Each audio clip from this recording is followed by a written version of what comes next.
Hello. Alpha. Peter, please kindly mute yourself. Please kindly mute yourself. Okay, like I said, this is the table of content. Peter, please mute yourself. This class is being recorded and it's good. Peter, please mute yourself. Okay, I'll call you back. I'm in a meeting.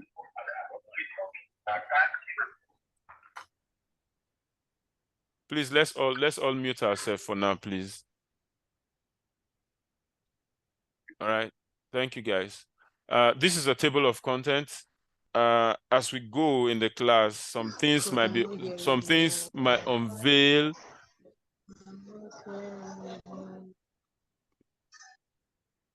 Should I be strict by removing distractors? Should I? Let's I think the best mute thing is ourselves. Let's mute ourselves. I think you can mute everybody. I think that will be best. Then whosoever wants to speak, the person can unmute at that particular point.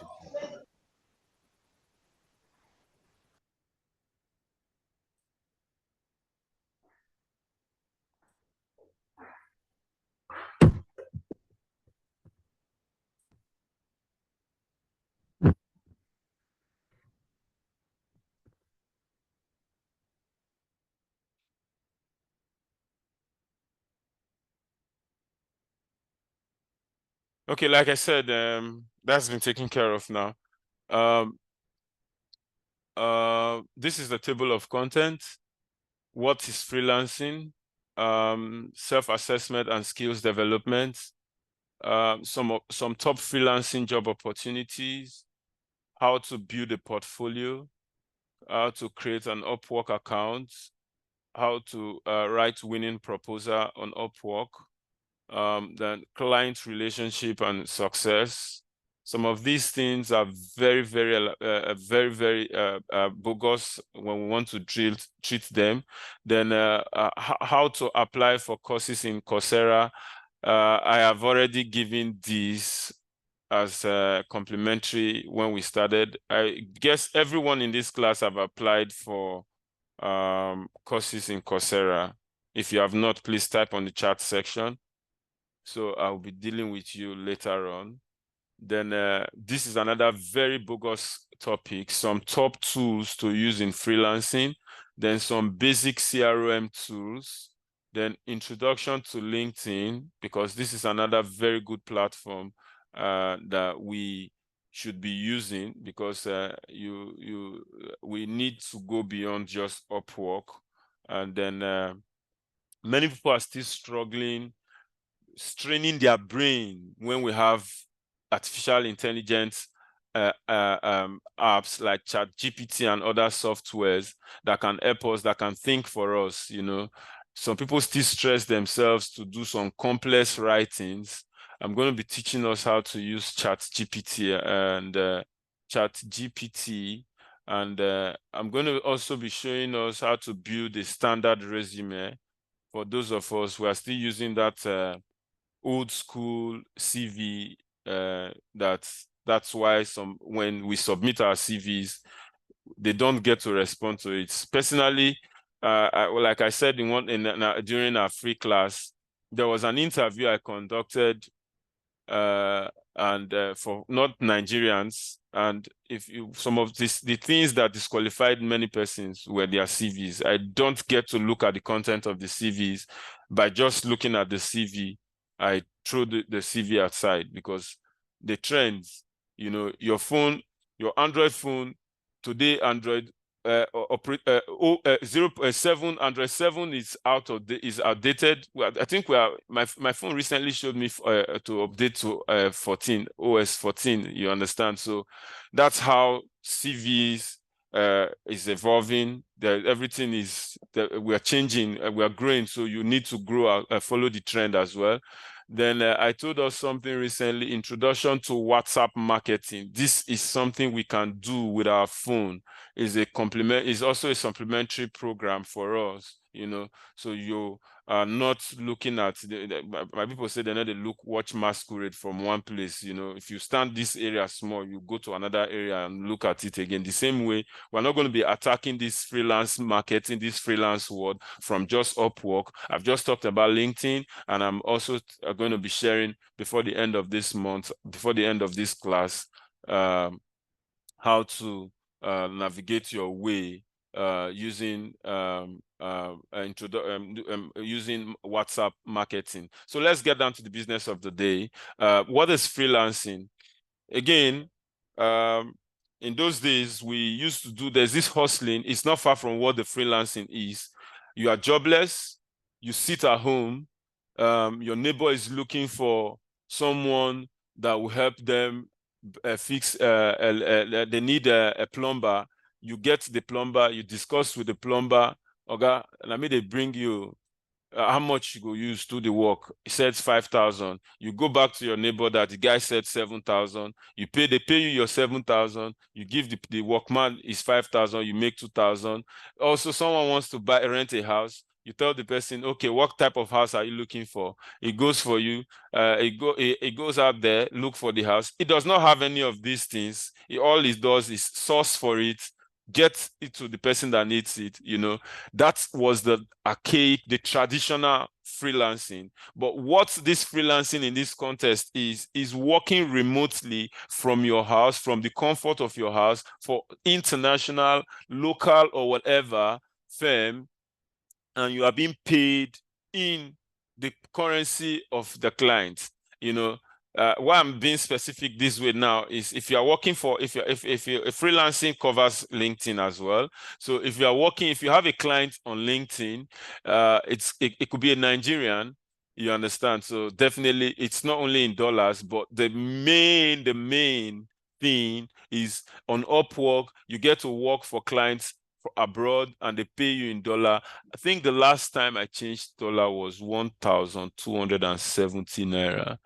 You know what that means. So if you have a job that's paying you $5 per hour, you understand, it is already paying you 5 times 1,200 is 6,000.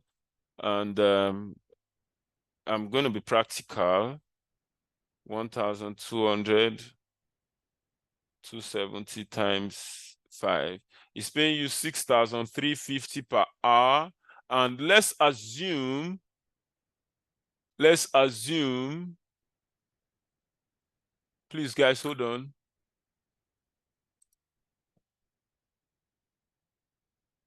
Pascal, Elizabeth, Abraham.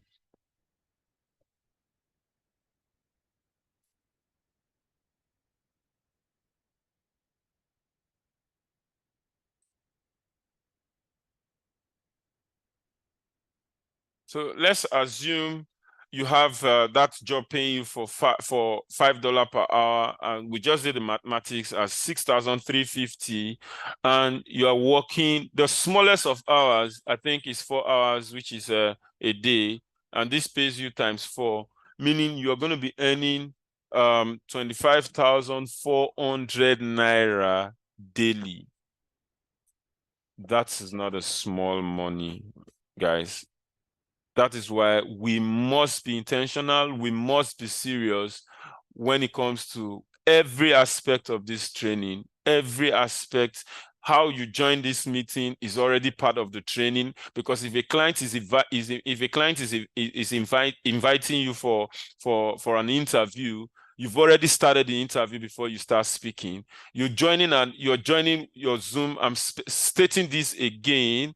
You're joining a meeting with your on Zoom. You have to be practical. You have to be at alert. You join with your audio. Please do not struggle. Do not fumble in front of the client. If possible, go before the time, join, so that all of this struggling, you are sorted it out before the client joins the meeting. It is part of the interview, because There are lots of challenges, there are competitions. So the slightest of mistake, because the client is looking for someone that will take care of his job for him. So you need to be up and doing, you need to be smart, you need to be very, very fast and responsive, okay? So for the sake of reading, freelancing is a dynamic and adaptable type of self-employed employment in which people, also known as independent contractors or freelancers, use their specialized knowledge, skills, and expertise to provide a variety of services to customers, companies, or organizations. This is the absence of a traditional employer-employee connection. Yes, because you are not seeing each other. This arrangement gives freelancers the freedom to be autonomous and to be in charge of their work. Freelancing is also known as freelance work, or being a freelancer is a professional setting in which people who are often self-employed provide their services, skills, or knowledge to clients or enterprises on a contractual basis without committing to a long-term employment relationship. Freelancers often offers clients a wide range of services in different industries while working independently and frequently from their home. Okay, please, I need to take this call from my children's school, please. Please. My daughter wasn't sound when she left for school.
Apologies, please. My daughter wasn't feeling fine before she left for school, and seeing a call from the school is really scary, you know.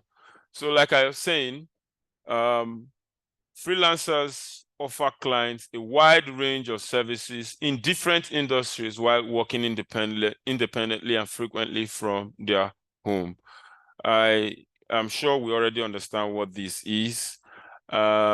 We've already dwelled on it during our free class, during our free training. So let's not to waste much time. As we're talking about why should I go into freelancing, it will still open us up more to what the meaning of freelancing is. When you understand why you should do something, it gives you a better picture of the meaning of what the thing is. So one of my reasons, all of these reasons most of them are my points. I've linked them to why I'm doing it. Firstly, financial freedom. Freelancing gives you financial freedom. Freelancing has been in existence, but we discovered fully when we were able to cope during the COVID-19 that we discovered we could work from home, you understand? So that's another word for freelancing, work from home. So it gives you financial freedom. Among other reasons why I chose freelancing is because it gives me financial freedom. Our normal Nigerian salary, if you are earning 400,000, you should know how many years you have put into that work. Legit 400,000, not runs. Your salary at the end of, our front desk workers in the bank, we know what they earn as their salary. So if you are earning 400,000 naira as a freelancer, you know what that means. And 400,000 is just $400 currently. And $400 divided by 20, let's be dividing. So you know how many hours you need to work. $400 is, let's say divide by $5 is 80 hours, and 80 hours divided by 4 weeks is $20. So if you're earning $5 and you have 20 hours per day, you're already earning $400. And to blow your mind, there are jobs that pays, if most of the jobs that will give you $5, we want you to work for full-time, and a full-time is 40 hours weekly, and 40 hours weekly times 4 weeks is 40 hours weekly times 4 is 160, which is 160 hours is what you have. If they're paying you $10 at that rate, let me not be giving us too much so that we don't start with a greedy note. Let me put at $5. At $5 for full-time job, you have $800, my guy. $800 is not a small money in Nigeria right now. At 1,000 is 800,000 naira. At 1,270, the current rate is 1,016,000 naira. Maybe I should be sharing my screen when I'm doing this calculation. I should be punching the calculator in our front, So financial freedom is the major of all reasons for doing freelancing. Take it home. Then the second is independence and autonomy. As a freelancer, you have the freedom to be your own boss. You get to set your own schedule. You choose your clients, yes, because nobody will force you to come and work for them. When you go to their website, you have to choose the clients that you want. Let me give you an instance. This is a practical example. This is my wall, because I'm a sales and business development manager. If you can see my screen, this is Paul. This is my profile picture, sales and business development. My profile is already 100% complete, Now, if you see this column, if you can see my screen, this is best match. Based on what my profile and my CV is, these are the kind of jobs that I will be seeing. Then this is the most recent of jobs that they've posted. And if you are too busy, when you see a job, you can save it so that you can come and apply for it later. These are saved jobs. So this is what it is. So when we're talking about financial independence and autonomy, as a freelancer, you have the freedom to be your own boss and your own schedule. This is what it means. You choose the client that you want to apply for. Nobody is forcing you on a client. So you choose what you think. You choose the nature of job that you can do. You understand? If you're able to pass the interview, you don't cry to anybody that my work won't kill me, because you know from the beginning that this is what the job is going to look like, and you sign for it. You understand? So it gives you independence and autonomy for you to set your schedule, choose your clients, and select projects that align with your interests and expertise. This level of independence can lead to more fulfilling work lifestyle. Yes. Then also flexibility. Freelancing offers flexibility in terms of when and where you work. You understand? You can adapt your schedule to fit your lifestyle, whether you prefer working during traditional hours or have a preference for a remote or flexible work arrangement. Yes, like for many of us here, it's because I started my freelancing journey as a side hustle, and it's still the side hustle that has taken over the main hustle. You understand?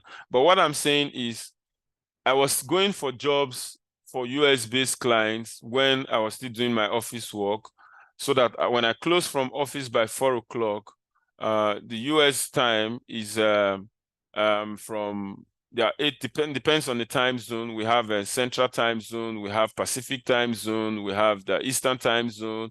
So some of these time zone, their 8 a.m. is 2 p.m. here.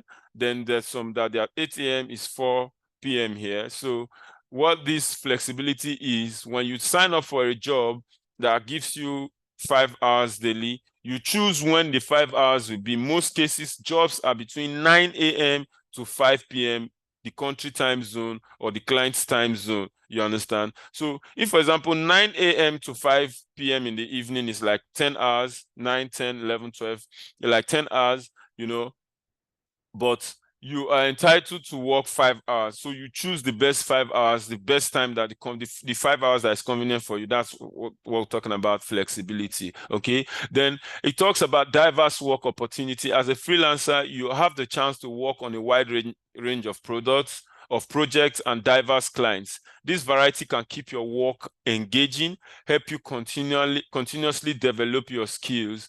You know, I've worked for a publishing company. It opens my eyes. I've worked for an educational firm. I've worked for digital marketing company. The beauty of this is they give me time that I want. Okay. We'll go to the next one. Income potential is also talks about financial freedom. Freelancers have the potential to earn a competitive income. You can set your rates, take on multiple clients, and you increase your income as you gain experience and expertise. I'm going to dwell on this a little. You know why? Some of these things we might not have the opportunity to touch them. It's something that we're supposed to discuss in as the class proceed. But if we get to those areas and we've talked about it, we'll just skip it. Let me tell you something. For many of us here, we must start. We might start, not must, it's not a must. We might have to start our work by offering free services, you know, for a week or two, so that when you wake up in the morning, or rather you have a feel of what the freelance world is, you know, setting up a meeting with a client. Let me use the local language. You and Oyibo, they run things together. First of all, have that feelings that you and Oyibo now they run things. Money is not coming in, but you and Oyibo they run things. You wake up, as in they set up, they are 8 o'clock. You need to start getting used to those time zone. 8 o'clock, as in that 2 p.m. Nigerian time, you're already by your system. He invites you to the meeting. Hi, Justice, what are our activities for today? Or maybe the first day, you are welcome to the team meeting. Your job is to make 50 calls for today, and you are going to have this Excel sheet where you'll be posting your activities. Should you have any challenge, feel free to chat me up. This is my contact. You sign out. Then you go about doing your job. They are not going to be paying you. You understand, because you are going to make yourself, you are going to volunteer yourself. That's one way to succeed. You are going to volunteer yourself. You're going to be writing some proposals. You are going to be going for jobs that says commission based. You understand? Then if you see the one that your skills aligns very well, you can tell the client outrightly that you would like him to hire you for a week, for 1 week trial. And if you are what he's looking for, then you understand, then you guys can discuss the payment terms. Then if you are not, if you don't meet the standard, is free to let you go without pay. Any client that reads that proposal, do not feel you are underestimating yourself. Is going to look at, is going to be moved by your passion, you know. So during our free training, I remember somebody telling me no wonder they've not hired him. He went to put $30 per hour. He's a guy, when I go to the business center to do some documentations, he's very good at graphics design. And I felt touched. You know, this freelancing thing is like an evangelism to me. I felt touched, and I told him, do you know you can actually work as a freelancer? I gave him Upwork yes, the slide will not be released. The video will be released. I'm still thinking if I can lock the slide enough for you not to be able to share it, I'll give to you. I'm not promising you the slide. I'm only promising the video. Okay. So I was able to discuss with this guy that is very good. Go to Upwork profile. I thought it was going to be this easy, you know, but like graphic designers, it's very easy for them to get jobs, even if they don't know how to write a proposal. Yes. Why? Because if you design all you need, the secret you need as a graphic designer, instead of learning proposal writing, go and learn how to build a befitting a standard profile, so that you paste your work, paste a competitive price, such that when they look at your job speaks for you. Unlike salespeople, we do not have we do not have a shouty portfolio like graphics designers. Do you understand? It's easier for a graphic designer to design a portfolio without speaking to anybody, without applying for jobs, like a fisherman that goes to the river, sets his net, and go home to sleep. All he needs to do in the morning is start dragging the net and see the number of fishes that fell victim. You know, that's how graphics designers is. So back to what I'm saying. You need to be able to reduce your rate for a starter, ready to sacrifice, go for some volunteer work. We are going to be on this journey together. When the time comes, we'll still walk you through. Then it gives you a work-life balance. Freelancing allow you to have greater control over your work-life balance. You can prioritize family, personal time, and other interests without the constraint of traditional 9-to-5 jobs. Personally, this is a very good factor for me. You know, I'm working from the house right now. I'm the only one in the house right now. I have all the time to speak to clients. And also, when I want to work in the evenings as well, I go to my private section, I deal with my client, and when I'm done, family time, we'll do that together. You understand? Unlike the 9-to-5, if you have to be, many of us are not in this class right now, or are in this class but cannot speak because we are in our traditional 9-to-5 jobs, you know. But freelancing gives you the opportunity. I'm able to schedule this class because I'm a freelancer.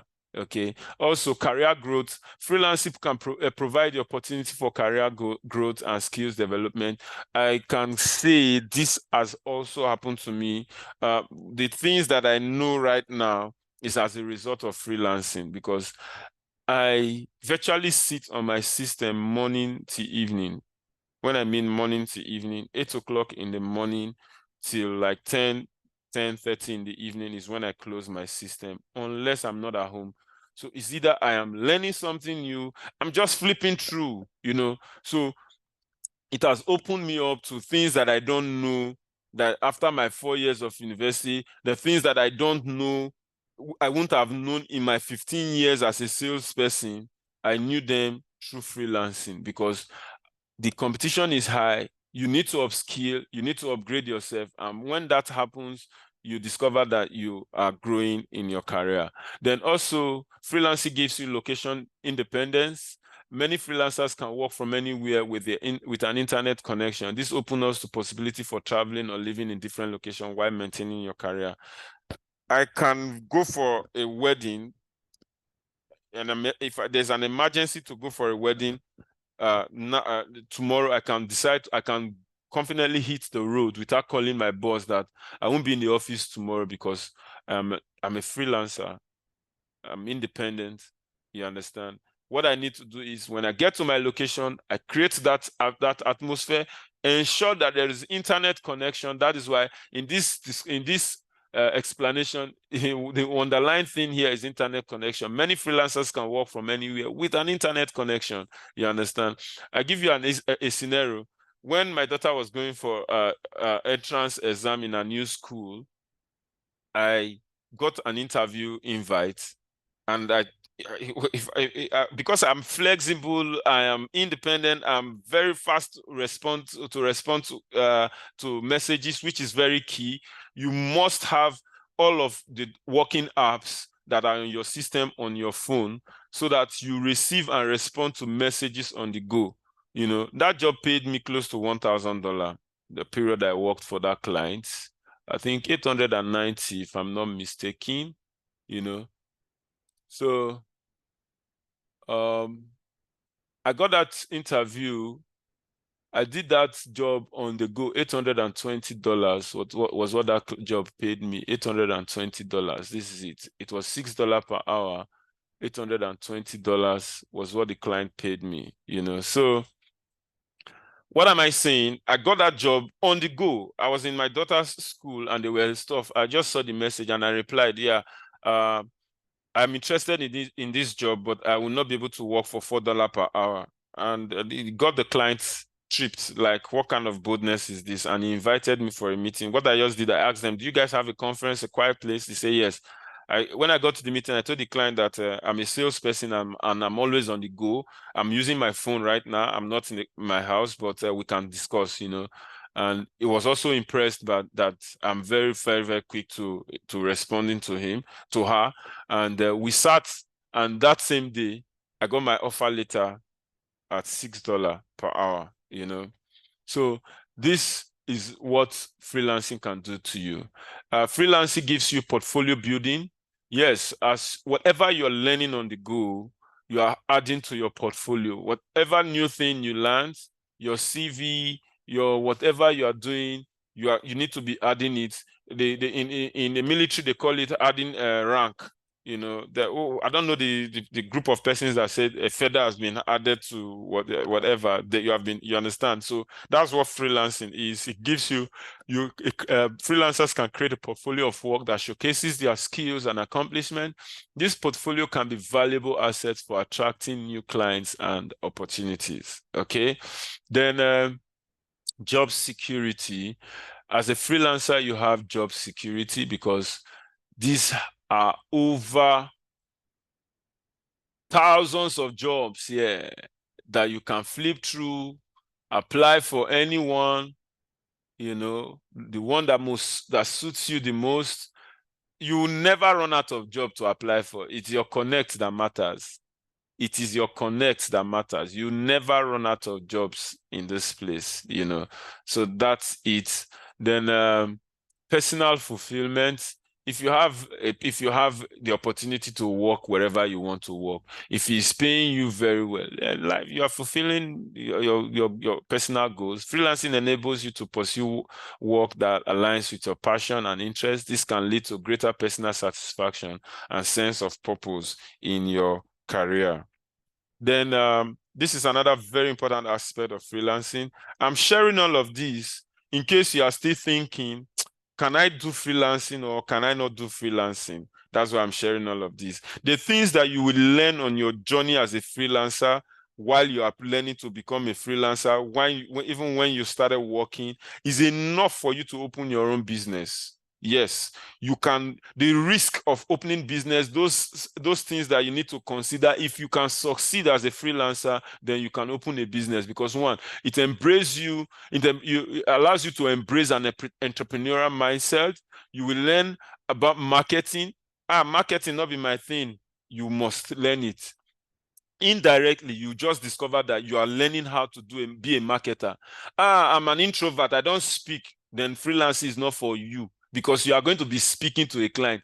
I will tell you, this Paul speaking to you right now, he knows how to run his mouth behind the scene, but a shy boy.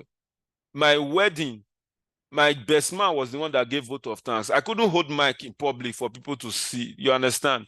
But freelancing, I'm speaking to you guys now. My camera is on. I wanted to do it on the day of what's it called?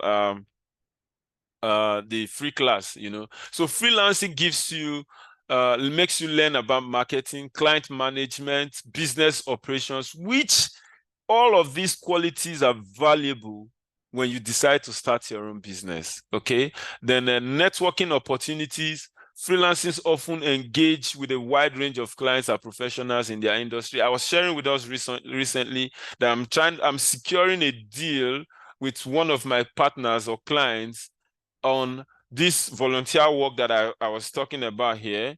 You understand? It's a done deal already. You know, I've told him we have a group of trainers that when they graduate, they would not mind, for those that would like to do cold calling, appointment setting, and sales job, you know. The difference in this is if a deal is closed, you will stand a chance of any money. So it's not entirely free. The reason for this, like I said, is to have the understanding of what freelancing is. Like, because if you start from the top, you just get a job, my guy, you'll be scared. You'll be calling me for if they send you a message, you'll call me. I might forward the message to you. Me say, I don't know, because you wouldn't want to make a mistake. But if you start with a client that receives you as an internship, as an intern, you understand that, like, that this person just graduated from freelancing class, he needs to learn the operations, the modus operandi of freelancing. When you graduate from that 1 week, 2 weeks internship, where you will be engaging with clients as well, then you are good to go. Why I'm saying this, it's because of my relationship, this is the relationship I've had with this client. It gives me the opportunity to network, and I'm extending that to you guys. Then freelancing gives you a low overhead cost. Very, very truth. Very, very truth. You know, the traditional 9-to-5 jobs, you would want to look good. We are Nigerians, you know. They say how you dress is how people will address you. Nobody wants to be seen. Now let this clothing get. You want to update your wardrobe.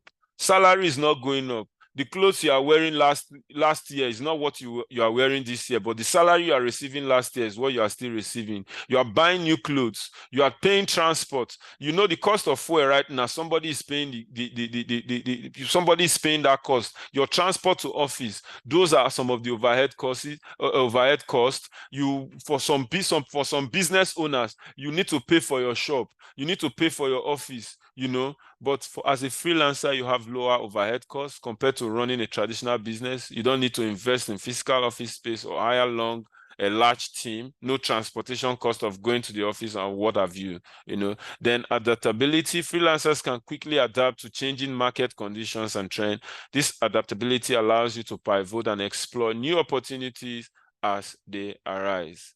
I'm sure all of these are enough reasons for why you should want to do freelancing. I would like to pause here for us to relax a little. Do you have any questions? Do you have any concerns? Should I keep running?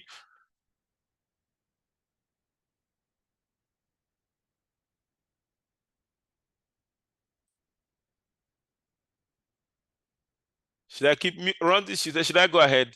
Type on the chat section if you can hear me.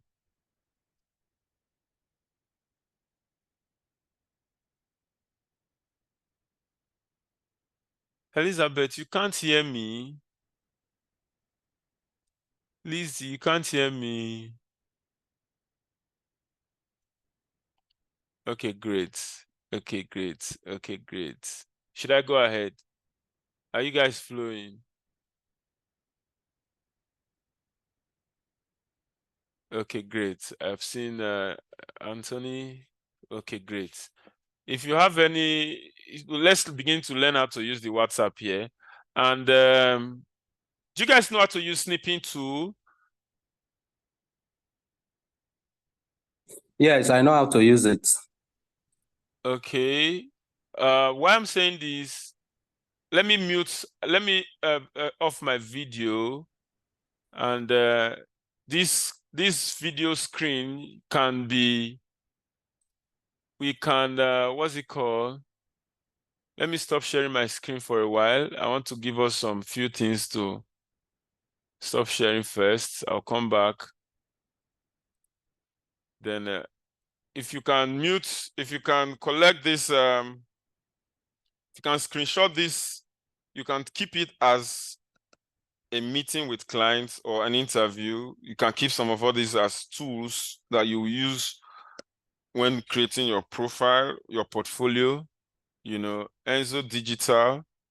Let me see if I can change the picture. Yes, I want to change the picture to the Enzo Digital profile picture so that you can snap these stuffs. You can use your snipping tool, and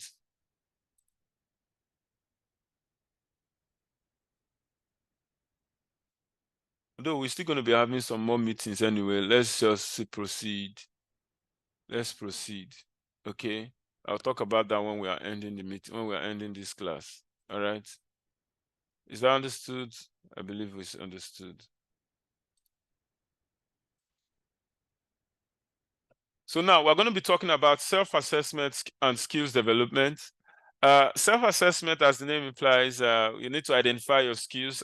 Having discussed why you should, if freelancing is something you can do, you now need to ask yourself. You now need to assess yourself. What skills do I have? What can I do? What can I do? What can I bring to the table? You know, when I went to my training, immediately they were talking. I quickly pictured, man, you've worked for how many years as a salesperson? You need to carve it because there are lots of opportunities. You don't need to follow mine. You understand? You don't need to follow mine, but I'm ready to guide you through. You understand? That area where you know your strength, your strength, you know. You might be an engineer. You've done a lot of graphic, you've done a lot of technical drawing, and you believe some of those drawings, you know, can be converted to something else. Just go and look for go and use when we start doing ChatGPT. You know, there's a way you ask ChatGPT that I am an engineer, I have worked XYZ years, I am good at XYZ, and I want to venture into freelancing. What career path would you recommend for me? Boom, you have it.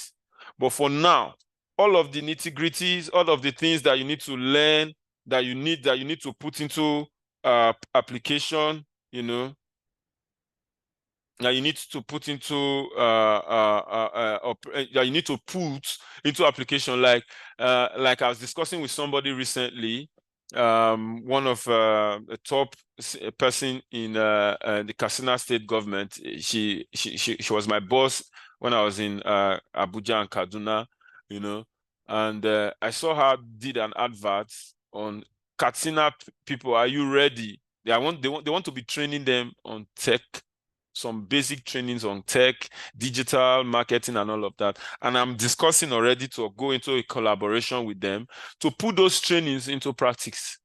Because one thing is to have digital marketing knowledge. Another thing is we have a lot of graphic designers that are doing it locally, and they're supposed to be earning madly. They're supposed to be earning madly. I want to share a chat that I have with someone that wants to hire me. You know, he does logo design for $200 per jobs.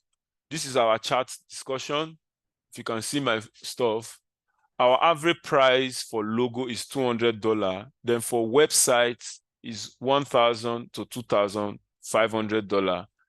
We don't work with hourly contracts. We usually bid for an hours on hourly contract, but convince them to work on a fixed. He's trying to hire me because he has lots of projects. So he wants someone that will be managing his Upwork account while he's doing those stuff. So I said, this is in line with my plans. I should win all my bids for logo design.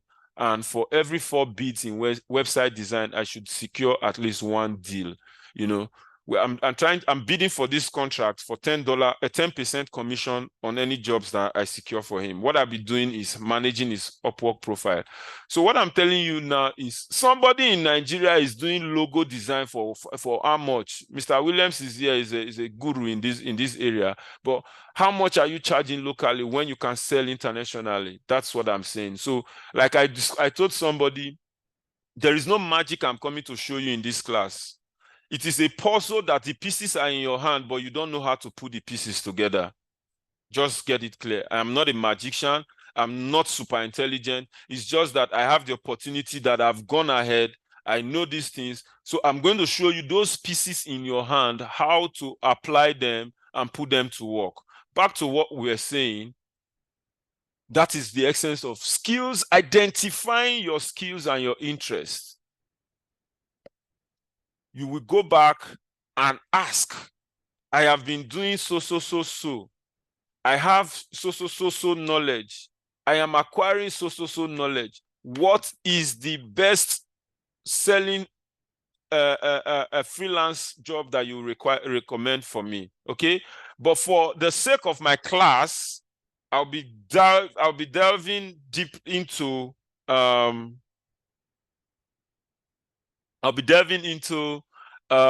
sales, cold calling and appointment setting, customer service, content writing, a bit about virtual assistants, graphic design, leads generation, data analysis.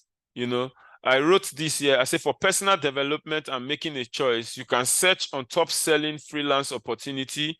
This you can match with your skills when deciding your skills development. Okay. Now the next is, what is skills development? This is the process of gaining, enhancing, or developing particular skills, information, abilities, or competencies that are beneficial for personal, professional, or academic progress. A variety of techniques, including formal education, training courses, work experience, self-study, and practical application, can be used to build skills. The improvement of one's ability and knowledge in a particular field or skill set is the ultimate aim of skills development. I've said it all before. Constantly, I am learning. Constantly, I am learning. If you can see my window, the tabs that are open, if you can see the tabs that are open, let me open a few for you. This is a class that I have done 60%. Can you see it? 9 out of 15. This is a class. If you can see, this is Canva. You can see. This is Loom. You can see the things that are open on my windows. They are much. I'm always no dull moment, no quiet time, no I've known this. No, there's nothing lost. For every time you do a search, there is no knowledge lost. Okay. Then no matter how skillful you think you are, you need to enhance your skills. For the purpose of this class, we shall be looking at an online courses as a way to enhance our skills. And we have different platforms, and we shall be looking at Coursera, which a lot of us have already gone ahead because I needed to start. I want us to be engaged throughout this 1 month for maximum results. So most of us that already applied for courses, those that followed, that registered earlier for this class, I think they should be having their courses approved by Saturday 4th, some 5th, some 6th, and I'll still come back to us after this class to show those that have not done so how to apply for their courses. Okay, but you need to place it on the chat for a reminder. I am here to apply for courses on Coursera. How do I go about it? Just place it on the chat on the WhatsApp platform. Okay, then we shall be looking at important aspects of developing skills. Important aspects of developing skills include, you need to identify your skills gap. Okay, you need to identify your skills gap. That is, recognizing the areas where one lacks proficiency or expertise is the first step in skills development. This may involve self-assessment, feedback from others, or formal assessment. You need to first of all build your confidence. You need to first of all know that, okay, because for you to be able to learn, you need to know, you don't learn what you don't know, you don't understand. All of us are here now because we agree that we don't know how to start the journey as freelancing. Even when some of us have actually started, we feel, the road I'm following, I don't think if it is the right road, or I didn't get the feedback that I'm looking for. I'm not getting the result I'm looking for. I need to start again. I need to start. That's why I know of a one-on-one relationship of some of us here that have already, all of these things that I'm saying, they are not new to them, you understand, but they just want to take it from the scratch. That is part of skills, identifying skill gap. Then setting goals. You must, as a matter of urgency, as we are speaking, I said that we should have a notepad. You must establish a clear and achievable goal for skills improvement. You understand? As we are taking this class, set what you want. This 1 month of the training is the maximum period for me. Everything that I need by December, as I'm graduating, I should be applying for a job. I should start. In fact, my vision is for everyone, because if we're more than this, I wanted to state is for 10, 15 persons that we work closely with to start earning. So my vision is for everybody in this platform to have a job.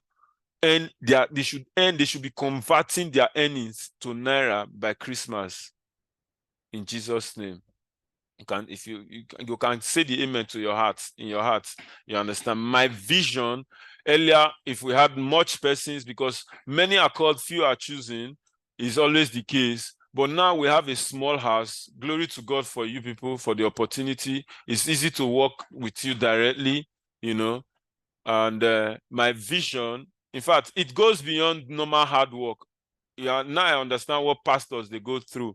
When I'm in the church right now, when they give us, for those that attend winners, when they say pray for personal supplication, I tell you, I don't pray for, I pray a little. God impact me, give me the knowledge. I pray, God, these people, even before you are the owner of the heaven and the earth. By strength shall no man prevail. Even without their knowledge, without the experience, give them work. Just shock them, give them work. You understand? Because it is not our intelligence, but we should just still go for the knowledge. And I see us getting this job in Jesus' name. So back to business.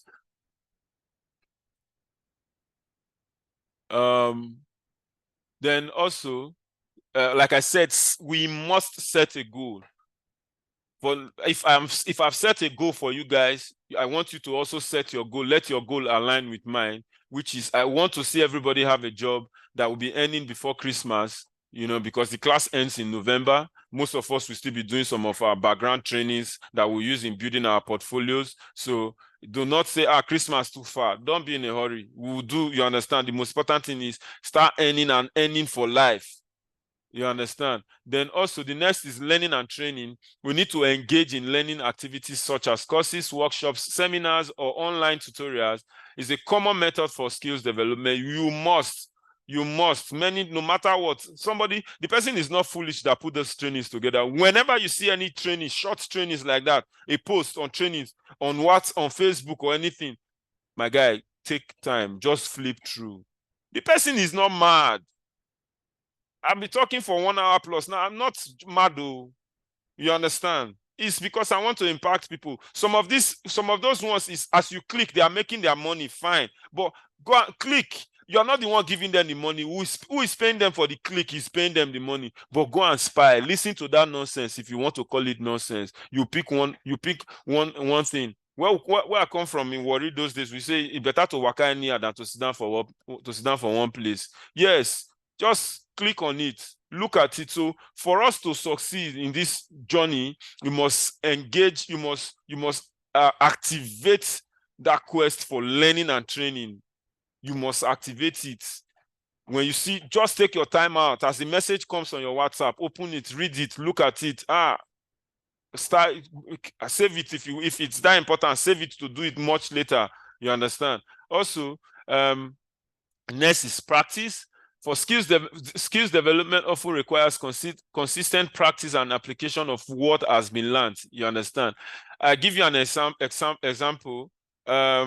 You see all of the logos I did during this promo, during this training, since I started this journey as Enzo Digital, I did all of them myself. I was supposed to have someone that would do that for me, but it was kind of busy, or his system had some issues. I did those things myself. How was I able to do it? It's practice. I went ahead, type how to do search, but I was able to come up with it. So you must practice. You must practice. When you finish, someone will tell you the error. You know, the first logo I did, the picture background was showing a window. Before we released it, it was identified, and I went back to go and learn how to remove background from pictures. I'm not a graphics designer. Those are something that graphics designers will do one time. They have all of those applications at their disposal as they are working, you know.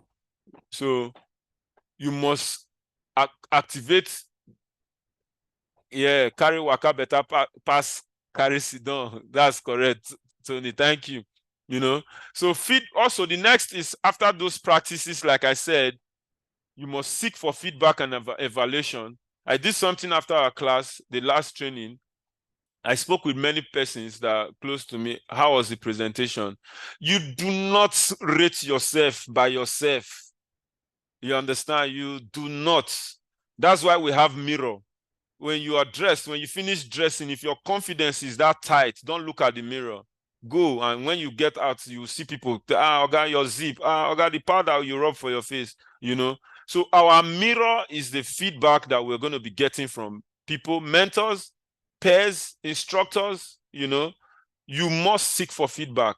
When you finish any of those your activities, and I will need some of those things. Many of us have already started doing it. They always get back to me on, they show me, did I do it well? It's very, very important. And the one easiest way for me to know that you guys are following what we are doing here is when you come back to me to ask for feedback. When you come back to me, you understand? Not the one you'll be asking me 3 days after what we have finished. This is an opportunity for me to just share it here. I'm not a robot. I'm a human being.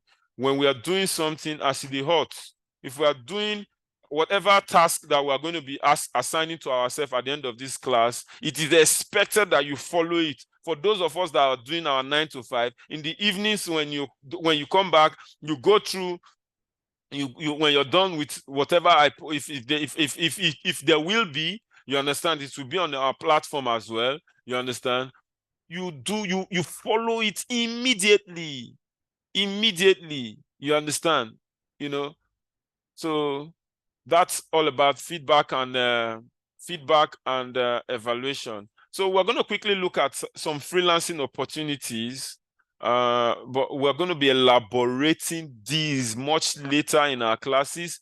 The reason why I will not want to start with those areas now, I'm trying to push so that we'll dwell on the main cocoa even as the class goes on, because my pattern of teaching will be different. It's going to be a practical teaching, so that I want us to go into the journey, because where I learned, they finish all this, for those that understand Edo State, all this Ezirikoro, they finish all these many things before they brought the business of the day. But you saw my outline. Very soon, the business of the day, the reason why you are here. But you know why we must do all of this? It is all of this that made the business of the day, which is how to write proposal, how to create an Upwork account. I know that's why we are all here. That's why what many people are looking for. But you will not understand how to do those things if we do not have all these areas. You understand? So,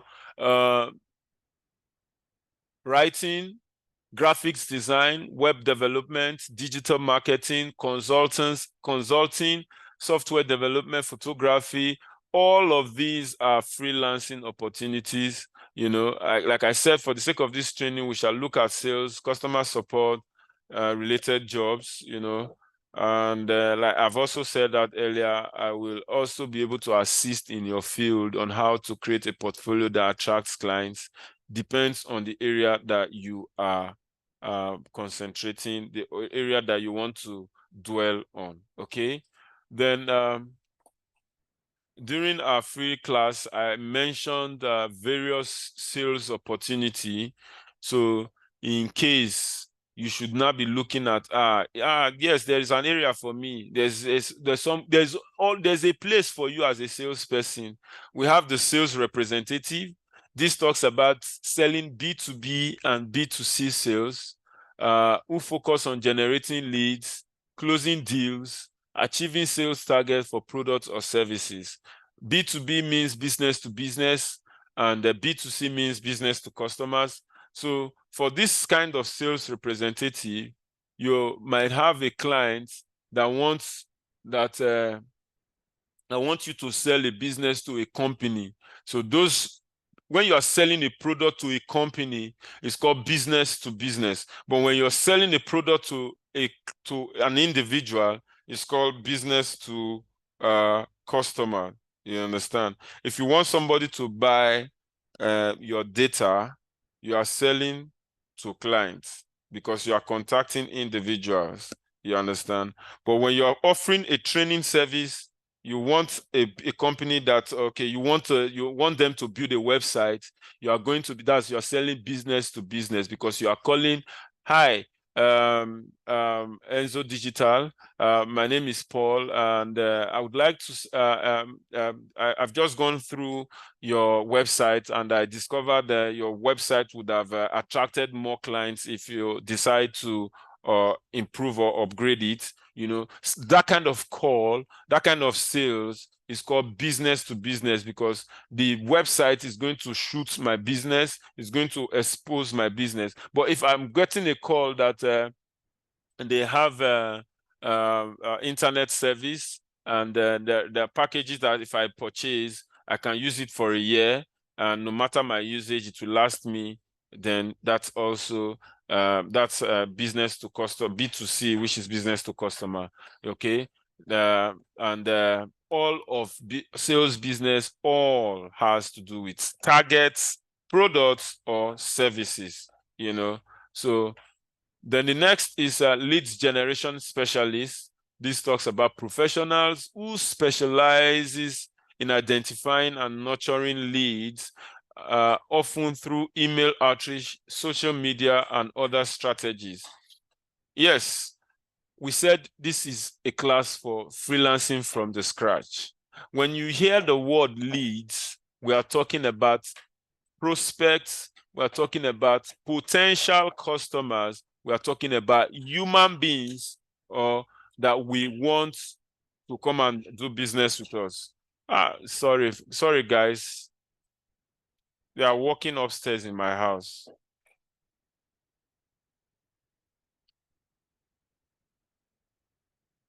I hope the noise is not disturbing you that much.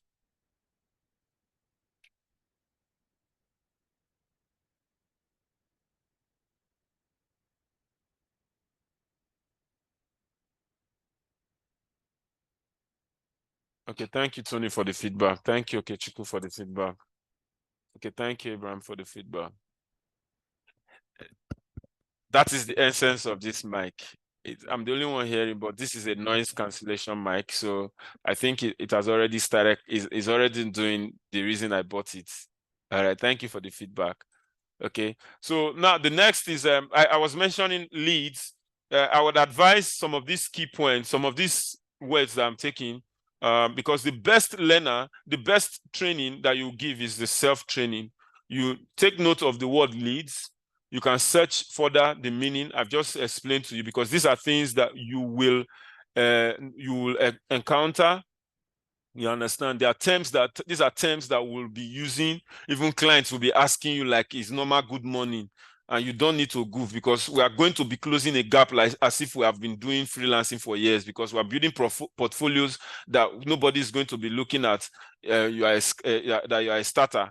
You understand? Remember, the word is not a fair word. You understand? Because just as we experience in the Nigerian factor, a graduate is just coming out from the university, is applying for a job, and you are seeing jobs that are telling you minimum of 3-4 years experience, where you won't get the experience from. Now, from your mama belle, you understand? The same way, there is no room for you get some few jobs that will tell you outrightly no experience needed, but I bet you jobs that will tell you no experience needed, with the pay will never be as the same as the one that is looking for experience. Because experience needed is, most cases, a client is contacting you based on your profile that I am very busy. You understand? Most of these clients, they are working for somebody, but they've already created this business. You understand? So creating the business, they need someone to manage it. They need an expert to manage it. Amaka, you should better not have network issue. Pray against it. Pray against it, because this is a practical, this is a practice of what we'll be experiencing when we have a job. If your internet will disturb you during training, you have problem. You have to change that network immediately. You need to know the network that works best for you, because the worst thing that will happen to you is that you are discharged because of your internet. A client drives you because of your internet.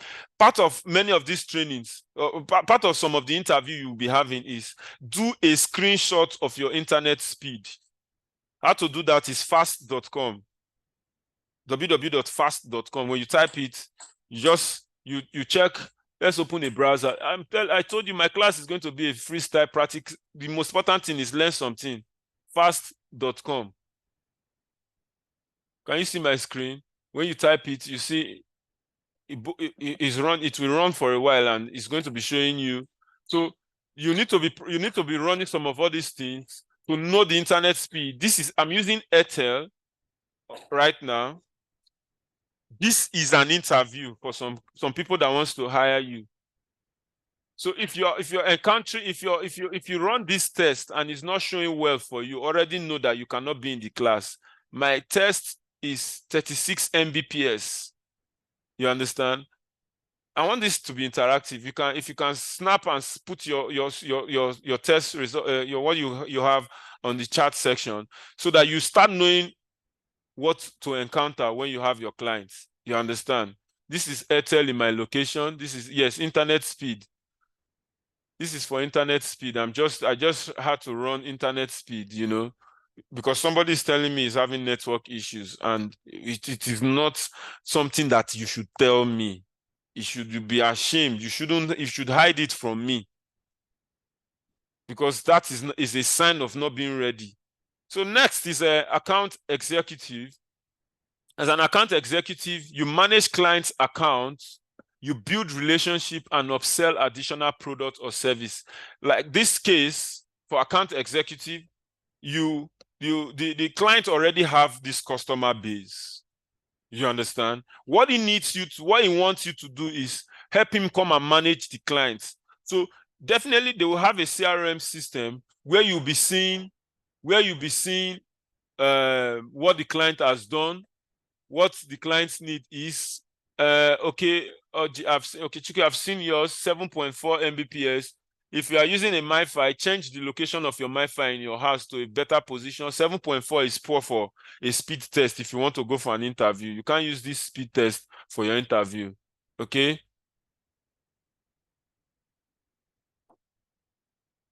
But thanks for responding.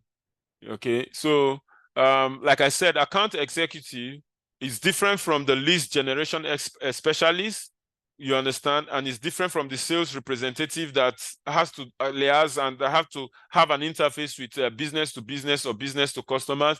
This account executive, is a behind the scenes sales person that manage the client's base of customers, you know, but you are liaising with these clients, but you are not trying to sell them because they're already there. You remind them of them. Maybe let's say some of these clients, they do subscription with you. Let me use DSTV for instance. Many of us do receive calls from DSTV agents. Those are clients. Those are account executive, those are account managers, just like your bank account as well. You have account managers. So when they call you to tell you that we noticed your subscription will expire in 2 days time, XYZ like that, or you're having network issues, you contact them that I'm unable to access the DSTV from my own end. They'll tell you or provide your whatever details so that we'll run a background check for you. Those are account executive. Then we have the telemarketers. This is very popular. Telemarketers make outbound calls to potential customers to promote products or services and generate sales or appointments. Okay. The reason I'm doing all of this is begin to ask yourself, which area can I fit in? Which area can I fit in? Which of them can I do? You know. Then also we have the business development manager. That's my category. The business development manager, these are professionals that are responsible for identifying new business opportunities, forming partnership, and expanding companies' client base. Okay, I'm a business development manager result of the number of years that I've been into the system. You know, so.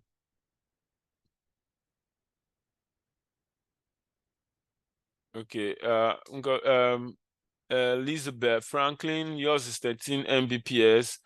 Thank God you guys saw my own when I did it. So it's not something that it's not something I went to bring from behind the scene. It's instant.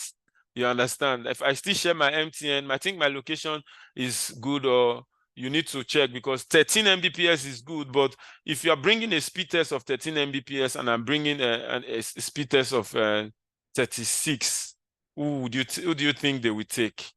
You understand? So we need to still check after now, keep doing it, keep trying your various network to know the one that is best for you. Because with that test, you know what to encounter when you are downloading, when you are browsing, when you are working with clients. Okay. That's it, by the way. Then also sales consultants. These are sales consultant provide, somebody's on mute. Kindly mute yourself. Sales consultants provide expert advice to businesses on optimizing their sales process and strategies. This also is like the job is also like the business development manager. Then we also have the e-commerce sales specialist. These are specialists who focus on increasing online sales for e-commerce businesses through various channels such as Amazon, eBay, and Shopify. I hope as we progress in my community, Enzo Digital World, that my students will learn e-commerce sales, because this is also another oil well where people make money online. This Amazon, eBay, and Shopify. Then also we look at the real estate sales agents. For those of us that have done estate agents locally, you cannot tell yourself, don't forget, this is skills development and assessment we are under. So I've done skills, I've done sales agent, estate agent before. Let me go and build my CV, design it. So I rearrange my profile, my portfolio to have sold the property worth 100 million. I've sold you understand? But it's easier to defend what you have done or what you know. So if you have not done it and you have learned it, that's the essence of our courses, our classes. It's easier, because if I have interview as a salesperson, those days I used to go and research, type words that I will say word for word. You know what I use in answering and settling this case? You don't cram what you want to say to a woman when you are chasing a woman. Like my early days in secondary school, when we wanted to start doing girlfriend, you go and rehearse. If I say hello, if you say hi, you look beautiful. Your face look familiar. It doesn't work. If you tell you no, I don't stay around, what is going to be your next statement? That is exactly the same way for what you know as a freelancer. You don't rehearse for it. It's in your head. When you come for an interview, if I come for an interview right now, see Freelancer, Ngozi.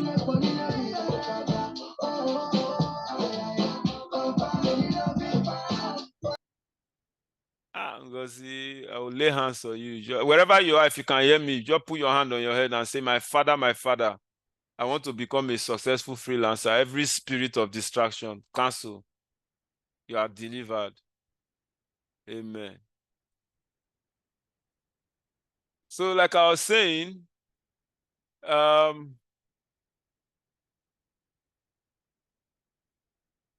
real estate agents, and back to what I was saying earlier on, you don't need to rehearse too much for what you know. That's why you must learn. You must learn. You must learn. You must learn, because if you want to keep rehearsing, you will fail. Because when you're asked, like if you tell me now, Paul, tell us about yourself, I will speak till you tell me pause. Because for 15 years, if you give me, you say, I will start explaining my professional career, how I started, what I did that made me become from a sales agent to become a team lead, to the job that I first did, to the one I did the second, to what I did the other, to how I've interviewed people, to how they respond, to how you now say, okay. In fact, I used to look at the person and I say, that's where I'll stop. That's all about me for now. You understand? But If you do not have these skills, if you are not what you claim to be, you get stuck as you are speaking. Because by the time you said, maybe you learned it, you type it, or I gave it to you.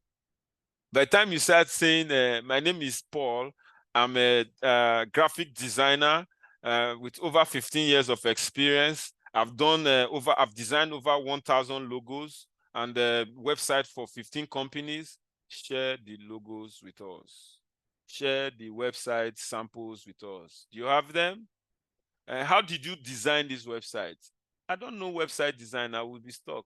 How were you able to sell these things? I will tell you how I was able to. The strategies I designed, how I organize stand-up meetings with my sales agent, how I ensure that everybody is up and running in my team, how I track them during the day to know that this person is doing. So that is basically what I mean by what I'm saying. So for real estate, if you have done estate agent, we can package you in the local way to blend with the international estate agents, okay? Then also, we're going to be looking at, we also have digital marketing sales. These are professionals who sell digital marketing services such as SEOs, PPC, advertising, social media management, and content marketing. I would like us to take digital marketing serious. It is too bogus. The demand is too much in Upwork. You understand? Even if you're a graphics designer, take digital marketing very serious, please. We also have the software sales representative. That is why I said I am an engineer is not an excuse. You are good with softwares. Now they want to sell it. You can explain to the owner. Don't forget, they are hiring you because they don't know how to navigate their way. When you come, you let them know, yes, people don't know how to use this software. They are not buying it because they don't know how to use it. Because I know the importance, I know how this software works. I'll be able to explain the importance of this software to their business. You understand? Identify the need, the markets, the markets that needs this, and be able to provide how they will use it, and all of that. A client will hire you. Sales reps who promote and sell software solution includes software as a service product to businesses and individuals.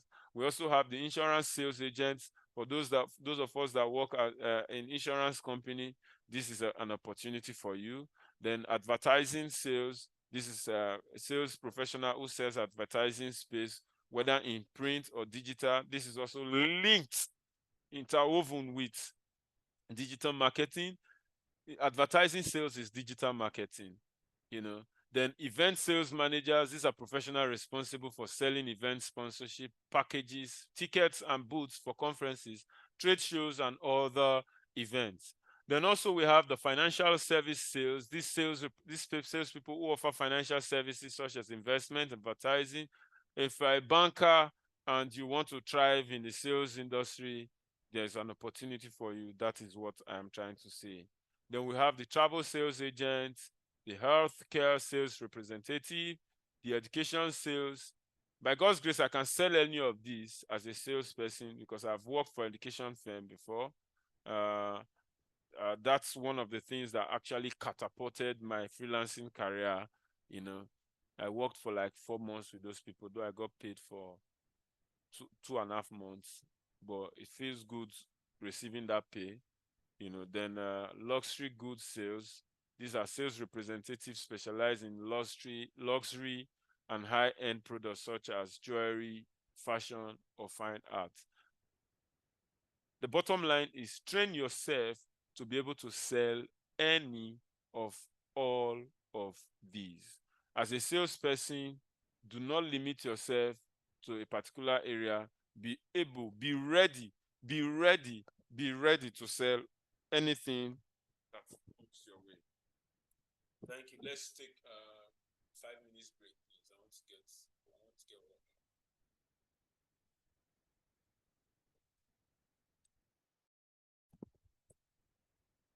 Permission, do you guys hear me? I said I want to get water.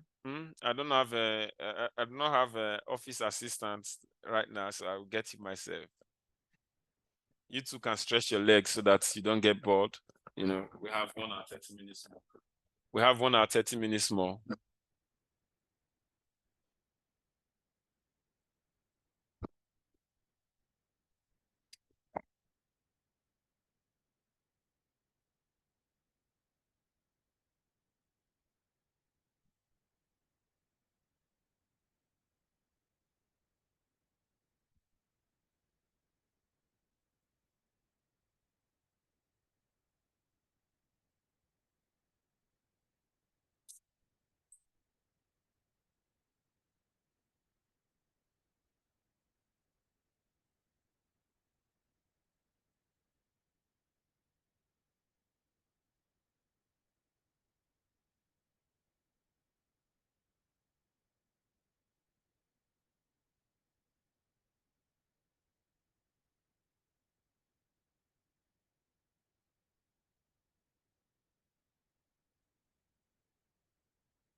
Man, who has this network? And Anthony. Yes, this is it. Can you guys hear me? This is it. This is it. So when you saw 36 Mbps, you think it's my. This is 75. No, everybody wants this. They will take you sharply. Don't forget, this is not. They will give you there's a link. Most of them they will still give you a link that you use. So the ones that the professional one, this is just our local test that will help you before if you are working, for you to know that this is why I'm not able to do what I'm doing. I brought this in because some of those people that are having challenge with what we are doing here. You understand? So you have to, on a daily basis, all the different network is not to pack all the phones. You should know the preference. But this is part of what we are saying, the freelancing. You understand? You have to know what your network, what your network is giving you in your area. So you now know the one that is good for you, the one that is not good for you. You understand? Okay. So back to business. Now, what is cold calling? I recommend for those that will take cold calling as a career path to watch videos on YouTube on how to become an expert cold caller. After this class, apart from what you're going to be hearing here, you have to personal learning is very key to succeed in this freelance journey.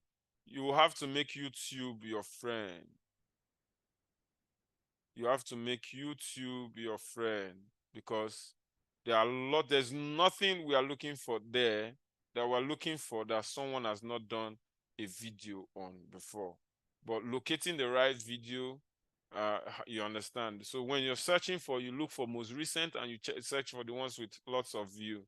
You understand? So cold calling is a sales techniques in which a salesperson or representative initiates unsolicited contact with potential customer or leads.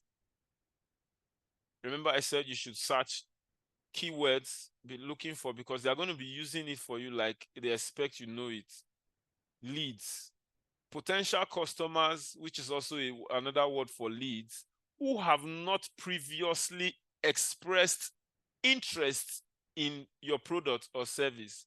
That's why the word the word cold is, because it is cold. You people don't know each other now, but you are calling the person like, hi, good morning. Am I on to Alex? Hi, Alex. My name is Paul, and I'm calling from Enzo Digital. You just start talking because you want to sell. You understand? So the process to follow when cold calling, or the duties of a cold caller, to start with, you must identify the prospects. You understand? As a sales professional or team, compile a list. As a sales professional or teams, compile a list of potential prospects or business that fit their target market based on criteria such as industry, location, size, or demographics.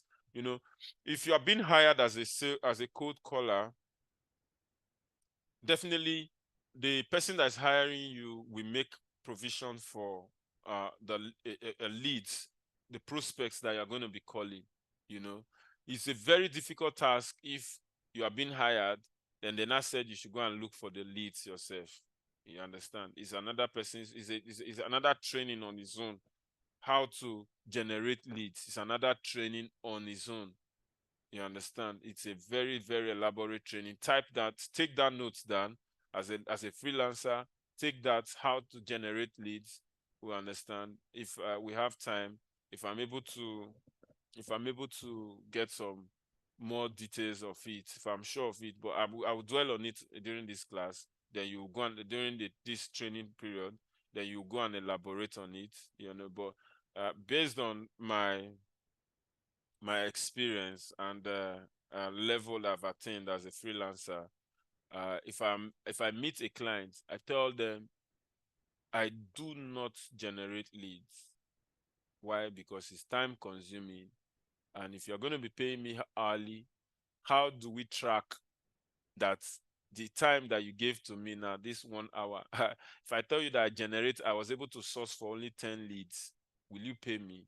So most cases, they pay according to get us 1,000 leads, we'll pay you XYZ amount of money. Get us 10,000 leads, you understand?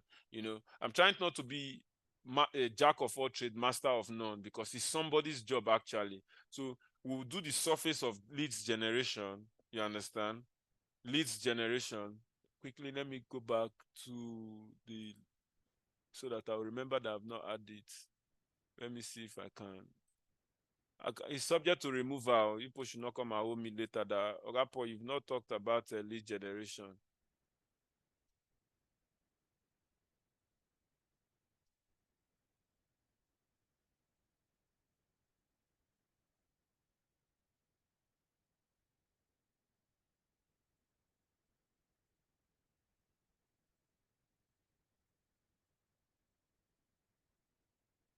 It's subject to removal.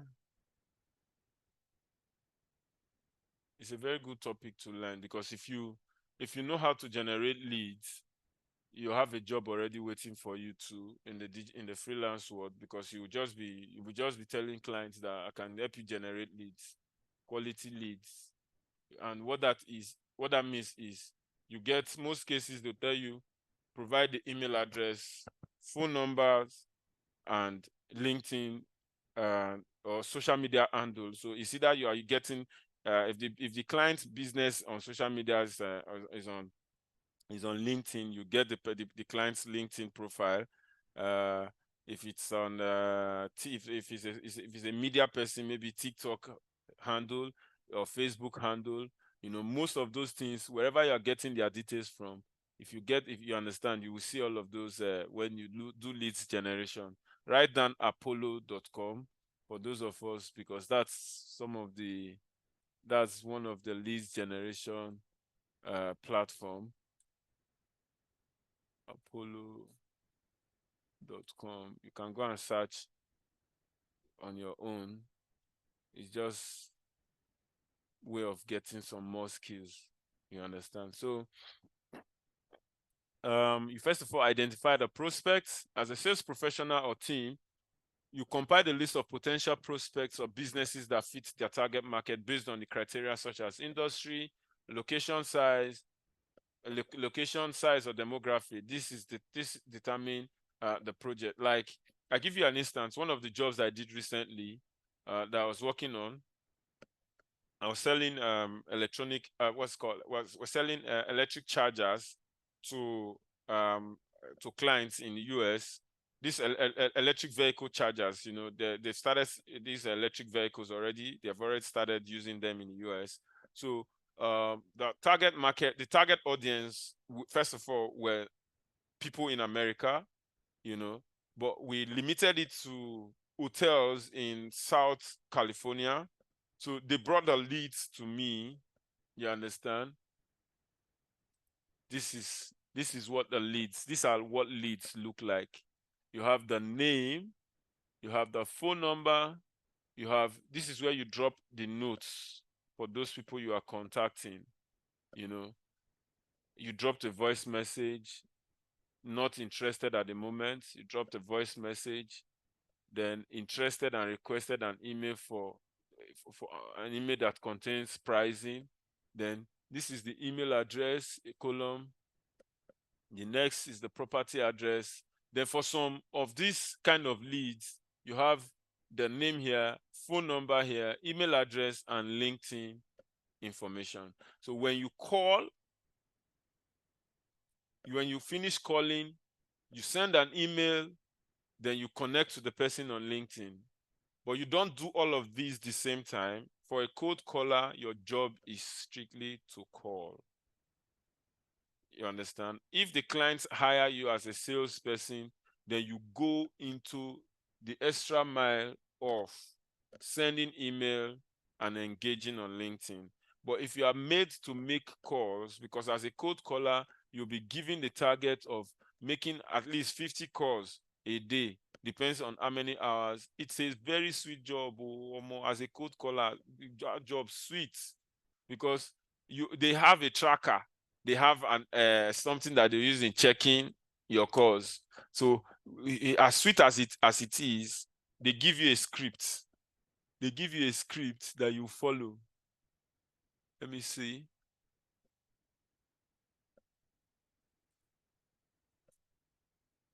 Okay, I don't have any sample scripts here, but they give you a script that you follow. So what they do is your duty is to be calling. You understand? So if you are able to secure an appointment, you have done something. You understand? So they pay you per hour. So if, for example, you have 8 hours, like there was one I did, very sweet, 8 hours job, make 100 calls, or more. In 5 hours, I've done 100 calls already, self. Because mine is just to be bombing. I'm just bombing. I'm just calling, because I'm rushing. I want to achieve 2 things you need to bear in mind. It's not just to complete your hours, but also achieve the goal. They call it KPI, the key performance indicator. Your KPIs, if you're hired, will be stated.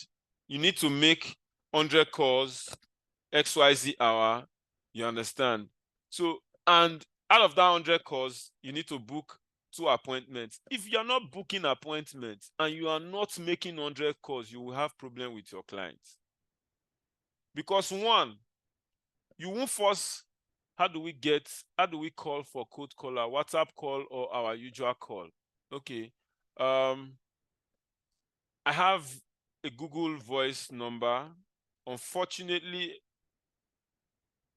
how I was able to get that is a process that you need to watch video on that. You need to have that right now. You need to get that. But if you have someone in the US that is ready to provide you a US number to receive an SMS for them to set up your Google Voice account. My system is about to go off and my phone is having issues with installing Zoom. Why? Download the Zoom. Comfort, download Zoom from Play Store. Why are you having issues?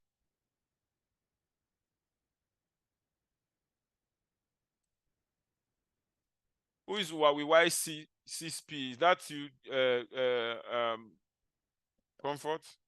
Is that you, Comfort?